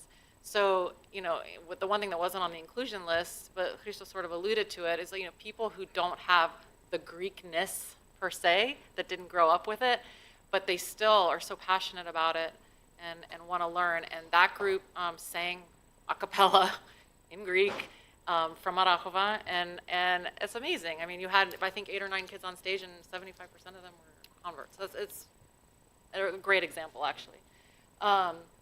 Okay, so some practical advice. How do we move through these challenges of including people with different challenges? So one thing that I think is really important and that I used with my kids was goal setting. We would sit at the very first practice. My daughter's in the room, she danced for me and she knows, and we would sit with papers and we would talk about group goals and individual goals, right? Like, what do we want out of this HDF season? There would always be a lot of platinum answers, right? But then there was a lot of other things too that came out that were really important. And we referred to those goals throughout our practice months. Maria, you're in here. Oh, Maria, we taught together and we did these things. So those were, was really important and something that it's something to refer back to and to sort of ground you and get everyone on the same page. It kind of puts everyone on the same footing, which is nice. Finding the strengths. I'm going to talk a lot on this, but you guys, I'm going to also refer to you as well. But everyone's got something, right? And this maybe is a little bit of what Andrea was alluding to when he's talking about like giving everyone a chance. It's like, okay, yes, the person who might have 2 left feet, maybe they're an amazing singer. Maybe they're the person who is so focused that they're going to make sure everyone's where they need to be when the transitions happen, or whatever that is. It's like you have to sort of get to know your people a little bit. And this is, maybe part of that goal setting conversation is, what do you think your strengths are? What do you bring to this group that maybe we don't know about you? It's giving that opportunity. It's so much more than just going in and turning on the music and starting to teach steps. Like, if you want those authentic moments to happen that Christos talk about and talking about where the magic happens, it's like connecting with people in that way and maybe making them realize the strengths that they didn't know they had, right? Mix it up. Yeah, mix it up. When I wrote that, I was thinking more about leaders. Jordan Elrod always talked about this in workshops. I think he probably still says it a lot. Everyone's got their leaders, right? You kind of know the ones that either like to lead or they're really good at it, and you just lean on them through the whole process. But if you mix it up throughout the preparation time period, I think that's I'd be so shocked important. who can Yeah. come out and express. Yeah, they really do, and you don't know what's gonna. Because that person could be hiding because they know they're not going to be the leading. Yeah. But when you give them that chance to shine, I see it all the time. Totally, because what happens is the other side of inclusion is exclusion, right? So the kid that's always at the front on stage for the performance is probably the kid who's at the front of the Glendy too, right? Yeah. Not that the front is the most coveted necessarily, but maybe there's someone who wants their chance too and is too afraid to take it because they weren't maybe given that chance ever. I'd be interested to know. I'm going to ask you in a second. I want to get through this list, and then I want to pick your brains because you teach in a different context practically. Targeted solo practices, I think, is also helpful too. I know most of us are volunteers and hard to find the time for all these different things, but some of my most aha moments, I think, Harry, you do a great job of this too, of working with individuals and getting them kind of really comfortable with things. I think that's something that you can do to help people along. Communication. It's like sometimes if someone's bad, you sort of want to ignore the situation, bad in any sense, bad dancer, bad attitude, whatever it is, and you just want to sort of leave them to the side and not deal. But I think bringing them into the conversation, if they're young kids, bringing their parents into the conversation early on could change the whole look of it for you and for the kid and for the group. So I think not hiding from those things is important. Any specific, does anyone want to comment on any of this? That's like, how would you guys, the Greeks, with the leader perspective, for example, like how would you approach that? Like when you're looking at a performance, like. For me, for the first moment, back in the late 80s, late 90s, I always switch leaders in every practice all the time. And once, okay, let's say it's Gaida or Chamiko, and okay, we pick Sarantos γιατί είναι καλός στο gesture. No. I force people to lead, and I work with each single dancer for the figures, for the leader, with everyone, and switching places all the time. In the case of the couple dances, I'm switching couples and co-dancers, boy to boy, boy to girl. I don't like Sarantos, I don't like really, but I should deal with him. But the life works like that. It's team effort.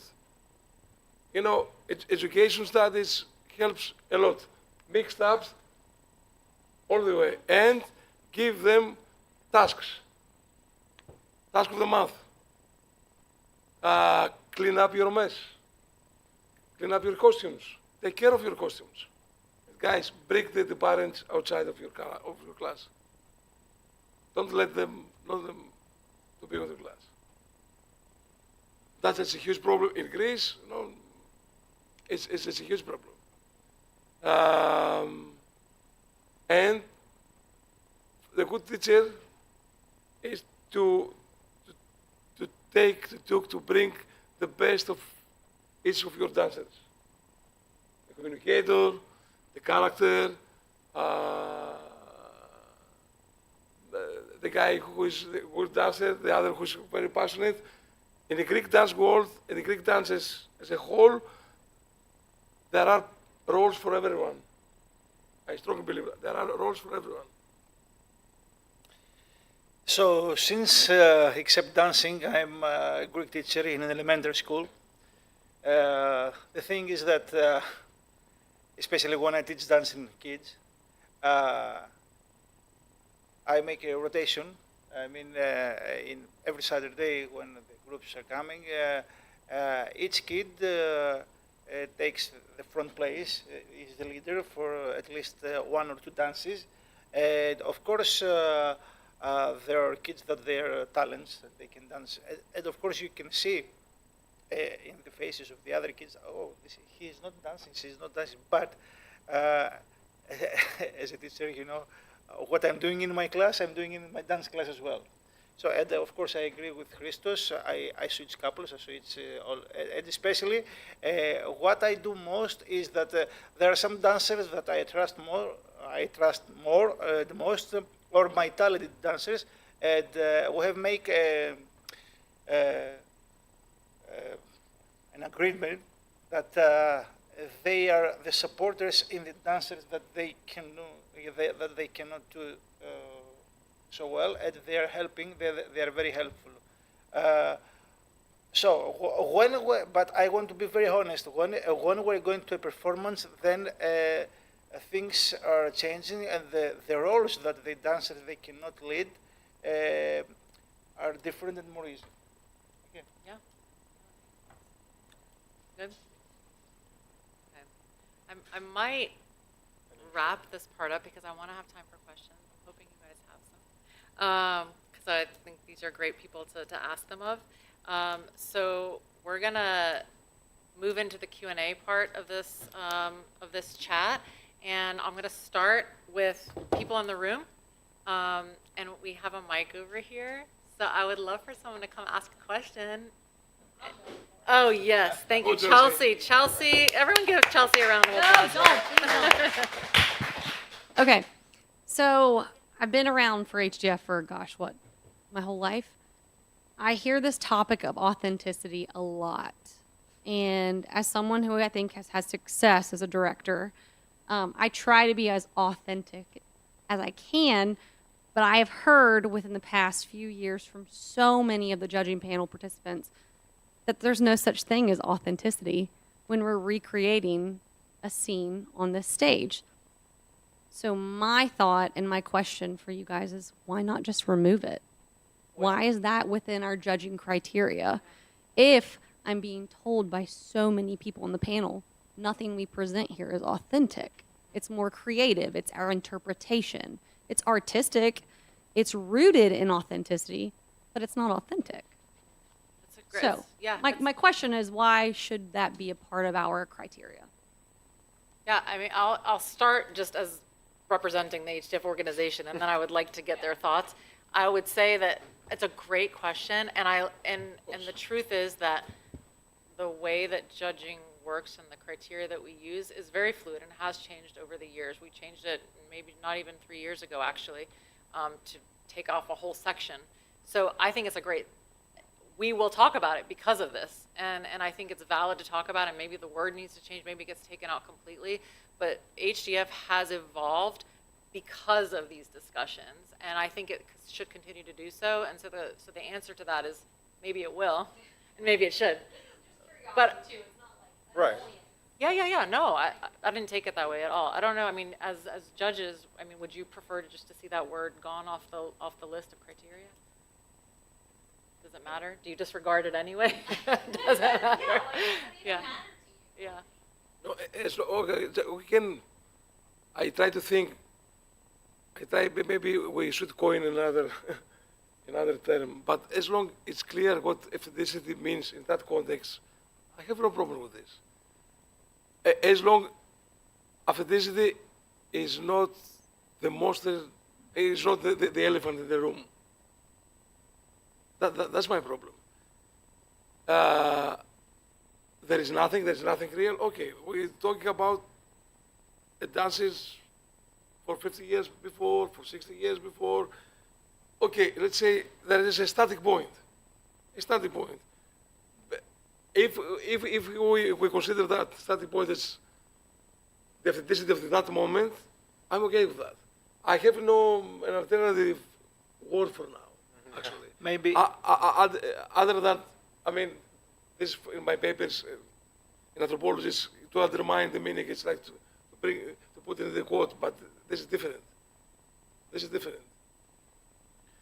maybe if we exclude authenticity and if we have only our inspiration and our creation, then it will go somewhere else and we will skip Greek dancing. So maybe authenticity is the border or the line that we must keep it, at least according to the real steps, let's say, something like that. Yeah.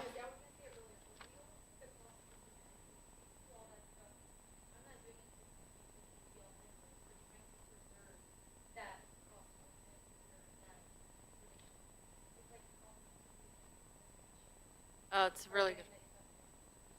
It's a that's a great point. I'm going to say it on the mic just so the people at home can hear it because it's important. No, Maria said it's really beautifully said actually, is that we're kind of crossing over the idea of preservation with authenticity, which is very much a huge part of why we do what we do, right? It's like we're trying to hold on to these things and make sure they don't go away, don't disappear. And that is... Ooh, say it again. Say it, babe. I can put it in the chat. Perfect. Yes. Costa, you had something. Σε ακούω. Yeah. Διατήρηση. Διατήρηση. Yeah.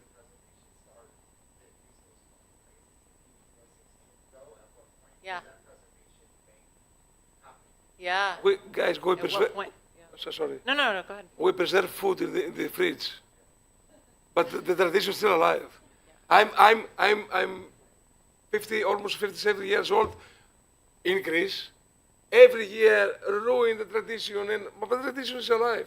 Economidis said a new song, The new tradition. Yeah.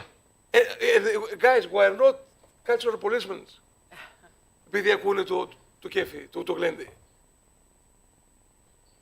Preservation, preserve what? Κάτι χάλασε και το βάζω στο ψυγείο. Δεν είναι αυτό.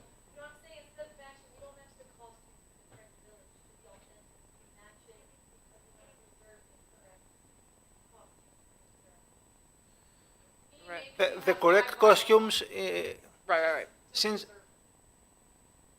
you're talking for the costumes, the correct costumes in what time? Because the costumes are changing. They were changing also. So you have to put context, pleasure. Your context. Ναι. Yeah. So you don't preserve it because, sorry, Costa, the costume is Fluid. It gets preserving the costume in that specific time, and then we have a different time, It and you can evolves. preserve Yeah, that it one, and evolves, yeah. like that. So is the bottom line just mean like if you are going to showcase something, there has to be some type of integrity to it, but add that context on top of it? Because you use the word creative license, right? Right. As long as you have that archive that you're going down, so if you saw this video, you contact resources, it's like, yeah, that's, I did this for stuff. It's not normal, but I did it for this performance. Is it just putting the asterisks and citations? Is that what research crafts the performance, so to speak? Yeah. the same should have happened in the village because it in the square. Christos made it. Sorry for talking about this. Because he wanted to do something on the stage, but maybe the same may have.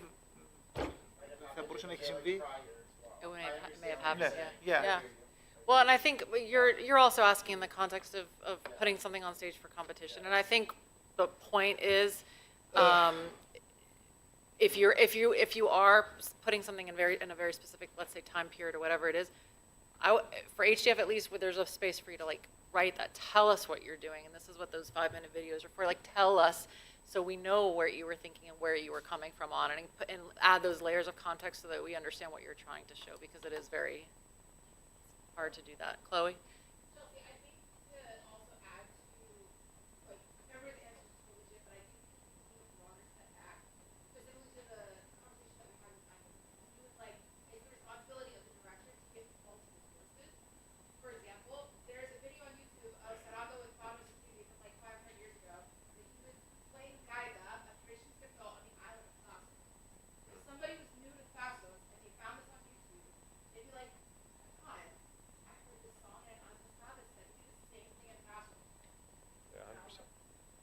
So it's like when we say like authentic, I would interpret that as it's our responsibility to not get maybe just 7 sources. We have to dig deeper because he gave us this, I guess, boundary of like the box. And we have to use our reasoning to be like, okay, I've seen enough of this. There is creative license. There is, time periods to be mindful of, but I think maybe it's not so like pinpointed. Like I have to, still put it on this like dialect from 1873, and it's like it's more on the director's part to get multiple sources that we can put on stage. Everybody, even if the judge has a certain taste for something. I don't like theatrics. I love theatrics. I don't like Rhino Constance on court because we've been on too. Whatever. That in general, this is an authentic performance. You know what I'm saying? Because I think like as directors we get very stressed out with like, okay, we need to find, Ioannina is Slavic. We have to, speak Bulgarian for what he needs because that's the most authentic. But is it? This is the question of the day, apparently. Yes, this is the question. Do you have something to say? Or no? Andrea, you've been waiting. Yeah. No worries. I think I've met many of you. I'm Andrea. My question actually centers, it's a very simple question, but how do we responsibly and also successfully bring more rare or less known regions? The reason I bring this up. I'm from, είμαι από την Κύπρο, γεννήθηκα Ακροτήρη. I was born in Cyprus. My family is all still there. We bring Cyprus every now and then to HDF, but it's also very different in styling and in all of this. And, you know, I think that's something that at least I would love your input on. One of the things I will mention is that oftentimes we get feedback, but I mean, I remember our HDF thing, there were several blank like things that there were no comments. But so like, I'm just curious, how do we improve? How do we do that in a way that's responsible and also very, you know, it honors the tradition without also, you know, changing it in a way? Andrea, it's a great question actually, and now this is a case study. I know, and sometimes we're very difficult position to judge Cypriot repertoire, because now the touristic stereotype of the Cypriot dance now is a reality. It's very authentic. So I'm not a folklorist, I'm not an anthropologist, so what can I do? The source I have, but because of this passion, now it's Sophroniou, Sophroniou, Iacovidis, now they try to move back and then, oh, what's going on? Δεν μπορεί να είναι 40 ποτήρια στο κεφάλι. But guys, now, I'm not judged at all. If someone put on stage Tatia or Drepani with all this and now walking in the water, I don't mind, but I'm not sure about the aesthetics. Another case study before, I remember myself, you know, was that generation X, that were 1 year apart. So, λοιπόν, Peloponnesus. I grew up, Peloponnesus has no dances, like Kalamatheros and Chamet. See what happened the last 10 years. Because of this passion, because of this network, many, it's not about to revive and to go back to see what's going on. Not about the roots, but let's see what's going on. But Cyprus has, it's an issue. No. Yeah, the other thing is that there is this puzzle where, you know, you made a really unique point about to put a Panaidi on stage doesn't make sense. But in Cyprus, we were putting it on stage because there was no other safe forum to do it. And Panaidika, you know, we didn't have Panaidi. Yes. So it's a unique situation where that didn't exist for a while. And so what do you do back in the 50s and 40s and 30s? And that's a whole other puzzle. So yes, so does the rector should be an historian? No, but after 74, the world changed. Yeah. So what can I do? Now you can see all people doing nice Belgico and the first and the second, πρώτο και δεύτερο και τρίτο Αντιχριστό. But it's difficult. First step is to admit, okay, not that something goes wrong, but now the Cypriot I represent, what's that? It's okay if you do like a set of Cypriot Taverna in 80s, it's clean. I'm not sure about the outcome in SDF. Well, no, that's but not, yeah. And it's more depending on who your source is, Shakali, or if it's, you know, all of that, it varies so much. So, I think, I guess the overall question is then, how do we, when we are in this position to, you know, really kind of pick and choose, but there's not as much resource out there, No. and I guess one solution that was for us really important was communicating early on that there is uncertainty, right? So how do you handle that even in other regions as well, I guess? Yeah. Thank you for It's that. important for the sort Yeah, of video, thank you. to provide documentation, video, or whatever to the judge, and then it's, I guess, the responsibility to look at it, to see what are you trying to present, and then if it's authentic. Never one's afraid to say authentic. We've ruined the word. That's the important part. You have to provide what context you're doing, right? That's right. And provide that video or that documentation, that research. That's right, yeah. It's not just a random YouTube video, right? So.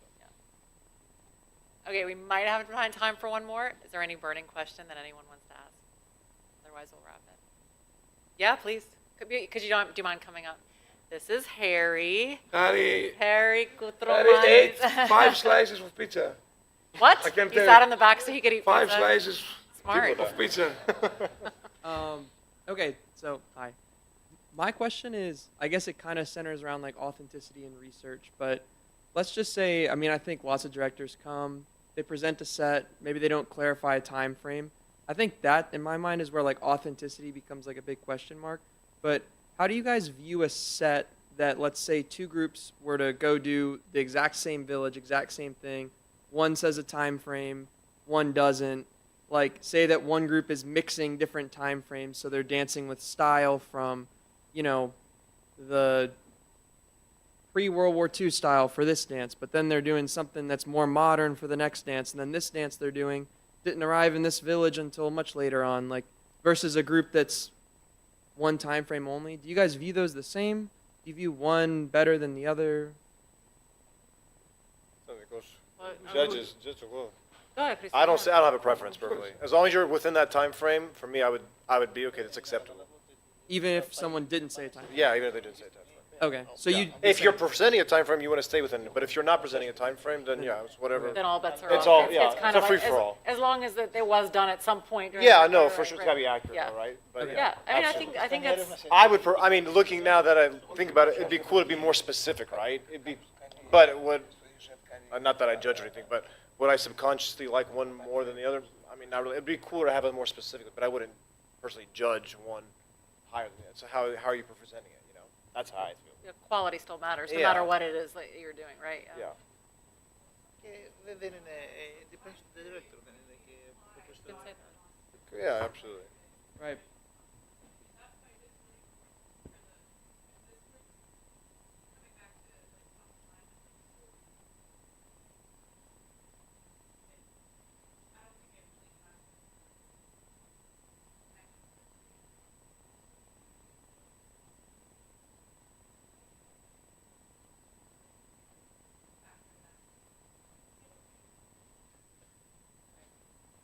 Idea of storytelling. Oh, I think also it's a responsibility for the director, how he will show the dances. And let's not forget something. If me and Christos go to the same village and make the same researches for the same dances, he has a different body, I have a different body. No, yeah. Okay, so maybe the αποτέλεσμα, Outcome. the outcome it will be different. Yeah. And it depends on the what you have on mind. Here is where creative and inspiration comes, and it's not opposite to the authenticity, but they have to work together. Yeah. That's my opinion. But believe or not, all of us, and you, and everyone in this room, when we prepare our show, our spectacle, whatever, the performance, it's all about conventions. We're doing something loose, something. We think, okay, again, it's very awkward example. You like Crete, right? Yeah. So, for me, it's not authentic to do in Kritiki Lira the small liraki that made up from Moudakis the last 8 years. So don't do Χανιά με λίρα, αλλά the behind story is like they prohibited violin because a big person, great personality, prohibited violin because he considers as a musical instrument like a sin because it's Western oriented. So what's the authentic Crete and the clean Crete? You do choices and decisions. And decisions comes from your information and your own knowledge. There are not clean categories. And to go, because Crete is the thing, and I think it's the performance of Crete let us think more. In our age, there's no chance to do SOTI or European things in advance in our performances. Because the time frame was the authentic and the European was no. No, you do But that. now we're making it. We're You do making that. This is a great progress. Why? Because reveal how dynamic is the dance phenomenon. Okay, so I can do Karamatiano and Crete. You do conventions. But the same, okay, do you have a certain Madinada just made up just one village? But after that, 10 years, this Madinada became a Sigano and spread out all over the Crete. So that you should have some solid criteria. I don't believe that there's so many solid criteria. So it's all about conventions and the work you should do before.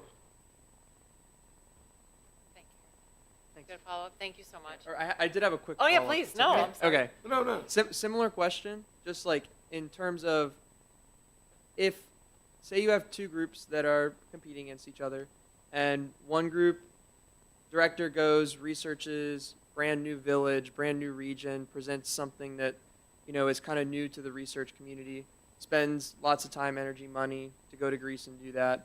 One director shows something very conventional, something that you've seen a lot before, something that's very easily accessible in terms of research. Do you guys view those the same? Do you view them one better than the other? Similar question to the previous one. Curious. Now we're talking. So, I don't know how much money one director could spend.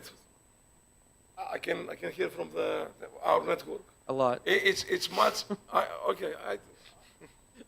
Believe me, we haven't been there. We're still around. We're around many years though, and that's just it's great. It's great, but our job is to judge of this performance.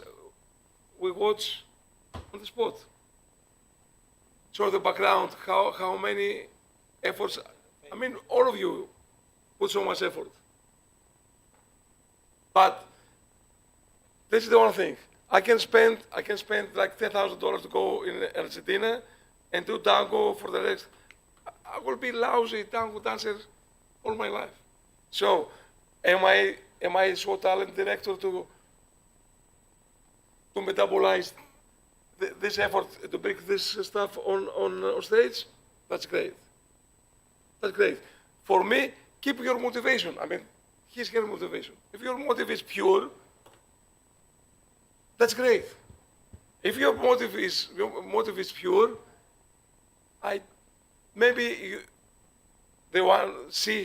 director, will be less obsessed about the competition.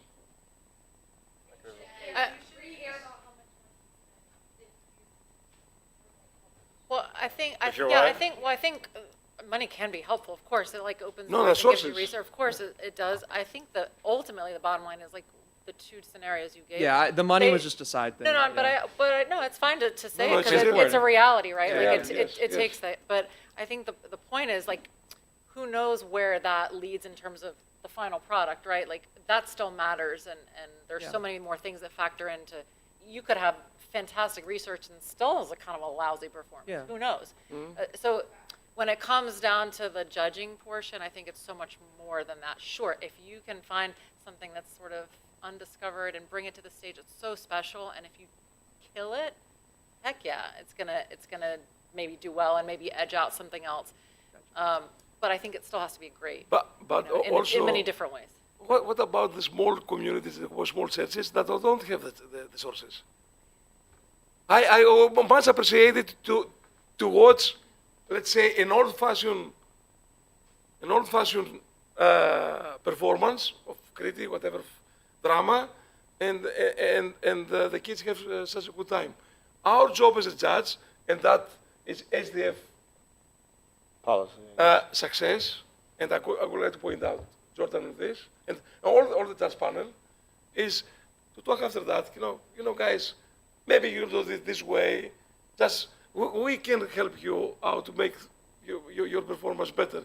That's the meaning. That's the meaning. And you use that very that two words that it's very important, brand new villages. The villages are there. The villages are there. There is something Maybe brand new dances. material. Yes, not even dances, but brand new because should be like your approach. And the quality of the Cretan performance in HDF, it's amazing. It's amazing. Even I like the flow. I like the flow very much. I like the flow very much. I would like to ask.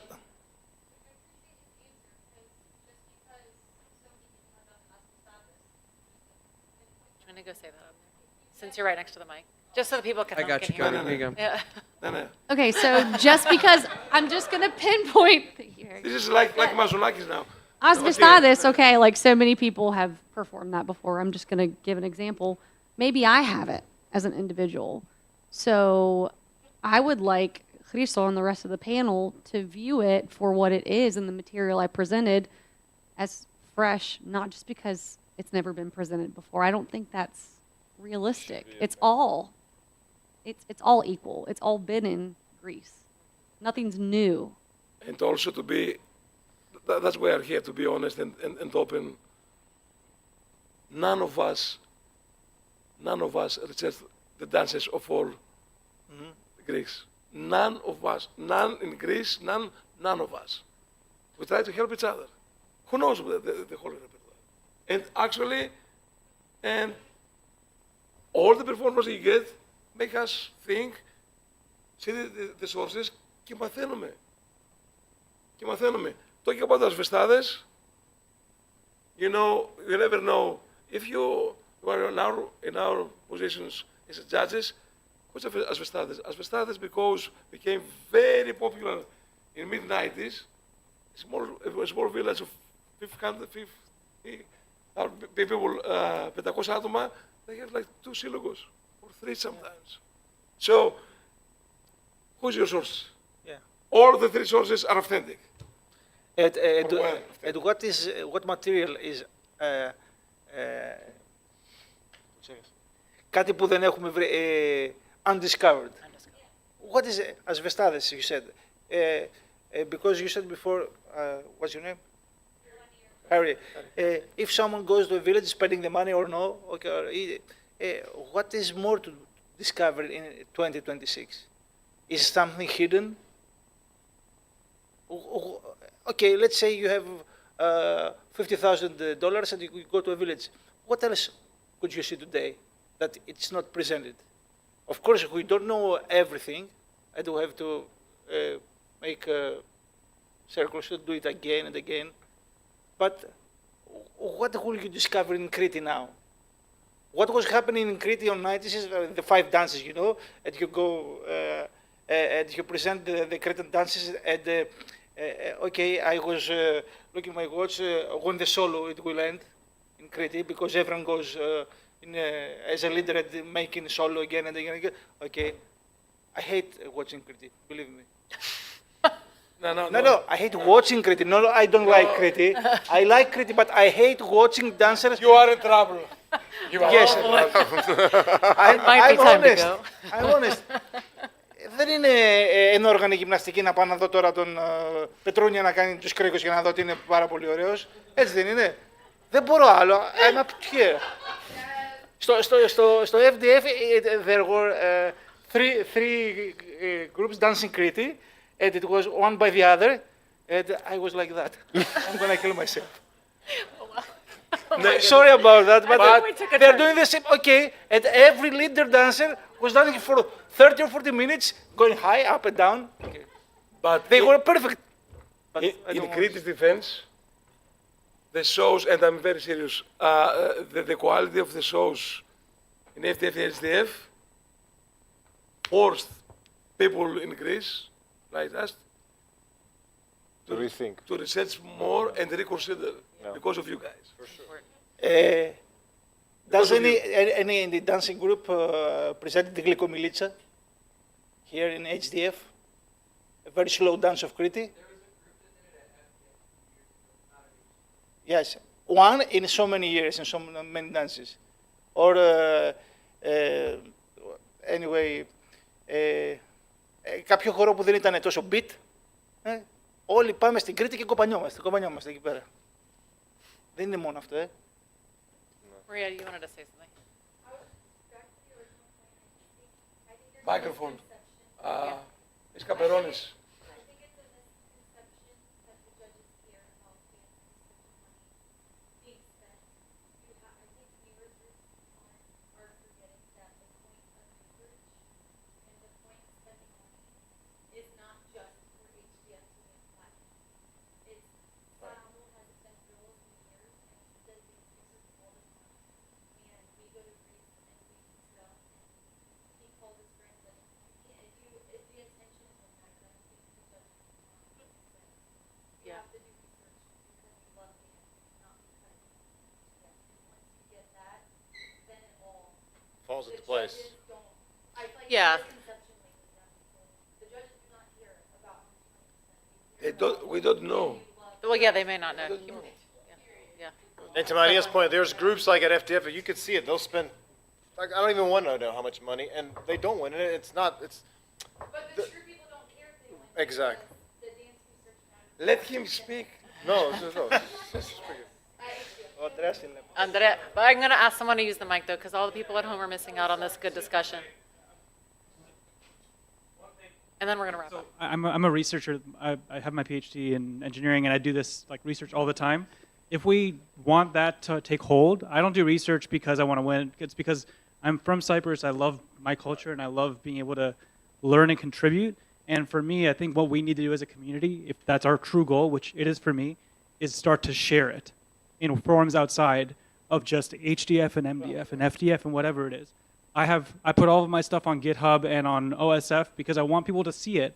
I have, all of this stuff that I've gotten from Cyprus, that's books that you can't buy online, that I bought from people in Nicosia.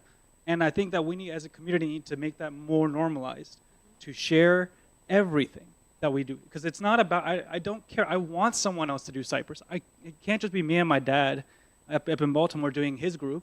We need more people to feel empowered to use and share research. I think it's a great idea, and I think we just need to live it more often, because that's the only way that we can actually preserve. For me, it's an existential thing. There's two Cypriot dance groups in Cyprus, and Chagali, his dad taught my dad, and all of that is dying, and we need more people to do it. So I'm coming at it from that perspective, but I think it's true for every region we do. And that, I think, is even true for stuff like Asbestades. We need the variations. We need all of that to be shared, not just in the performance, but in words, in actual shared knowledge. That's my perspective. I just wanted to mention that.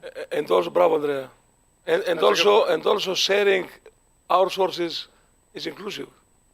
It's inclusion. That's the point. Because our motto when we were young was, I'm going to kill the last yaya in that choreo in order the other researchers not fire her. Yeah. Because this is mine. I research and I have to No, keep guys. it. There is no meaning.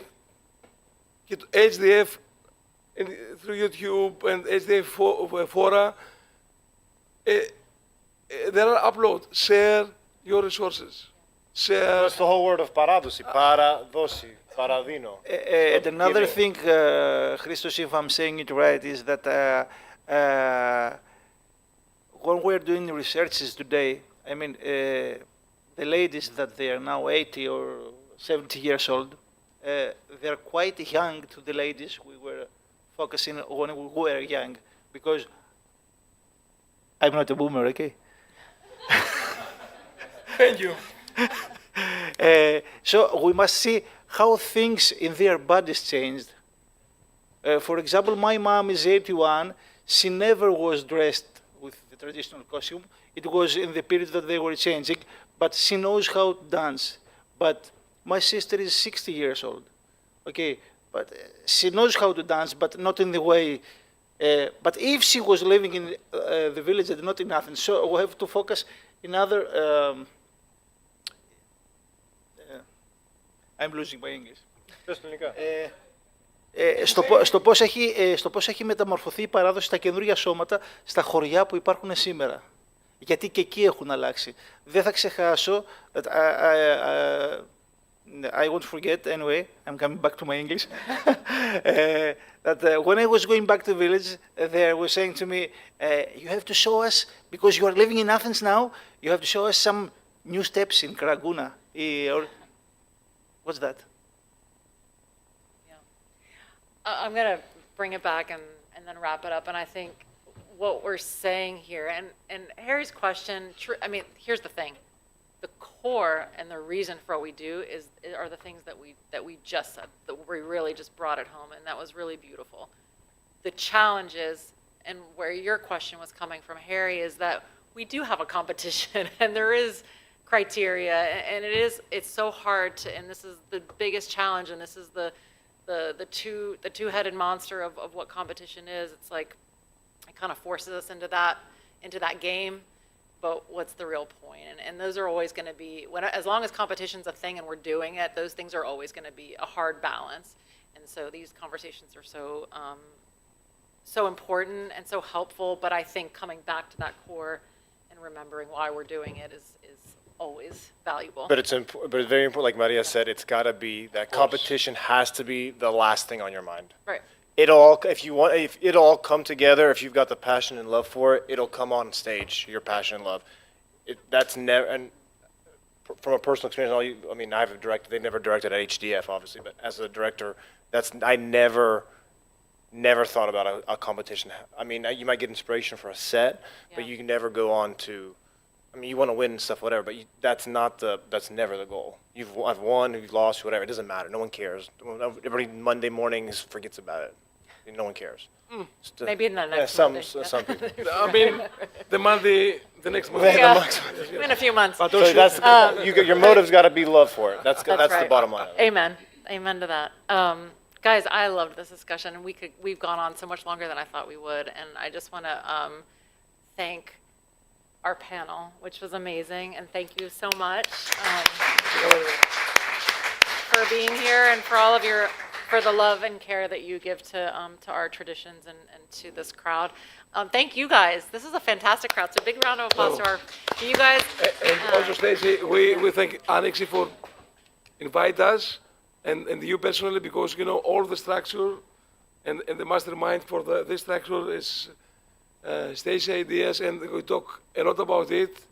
And I'm really very proud of. Yeah, good job, Steve. It's not like guide, let's do it 1, 2, or 3. It's like share your thoughts. So thank you all. Thank you all.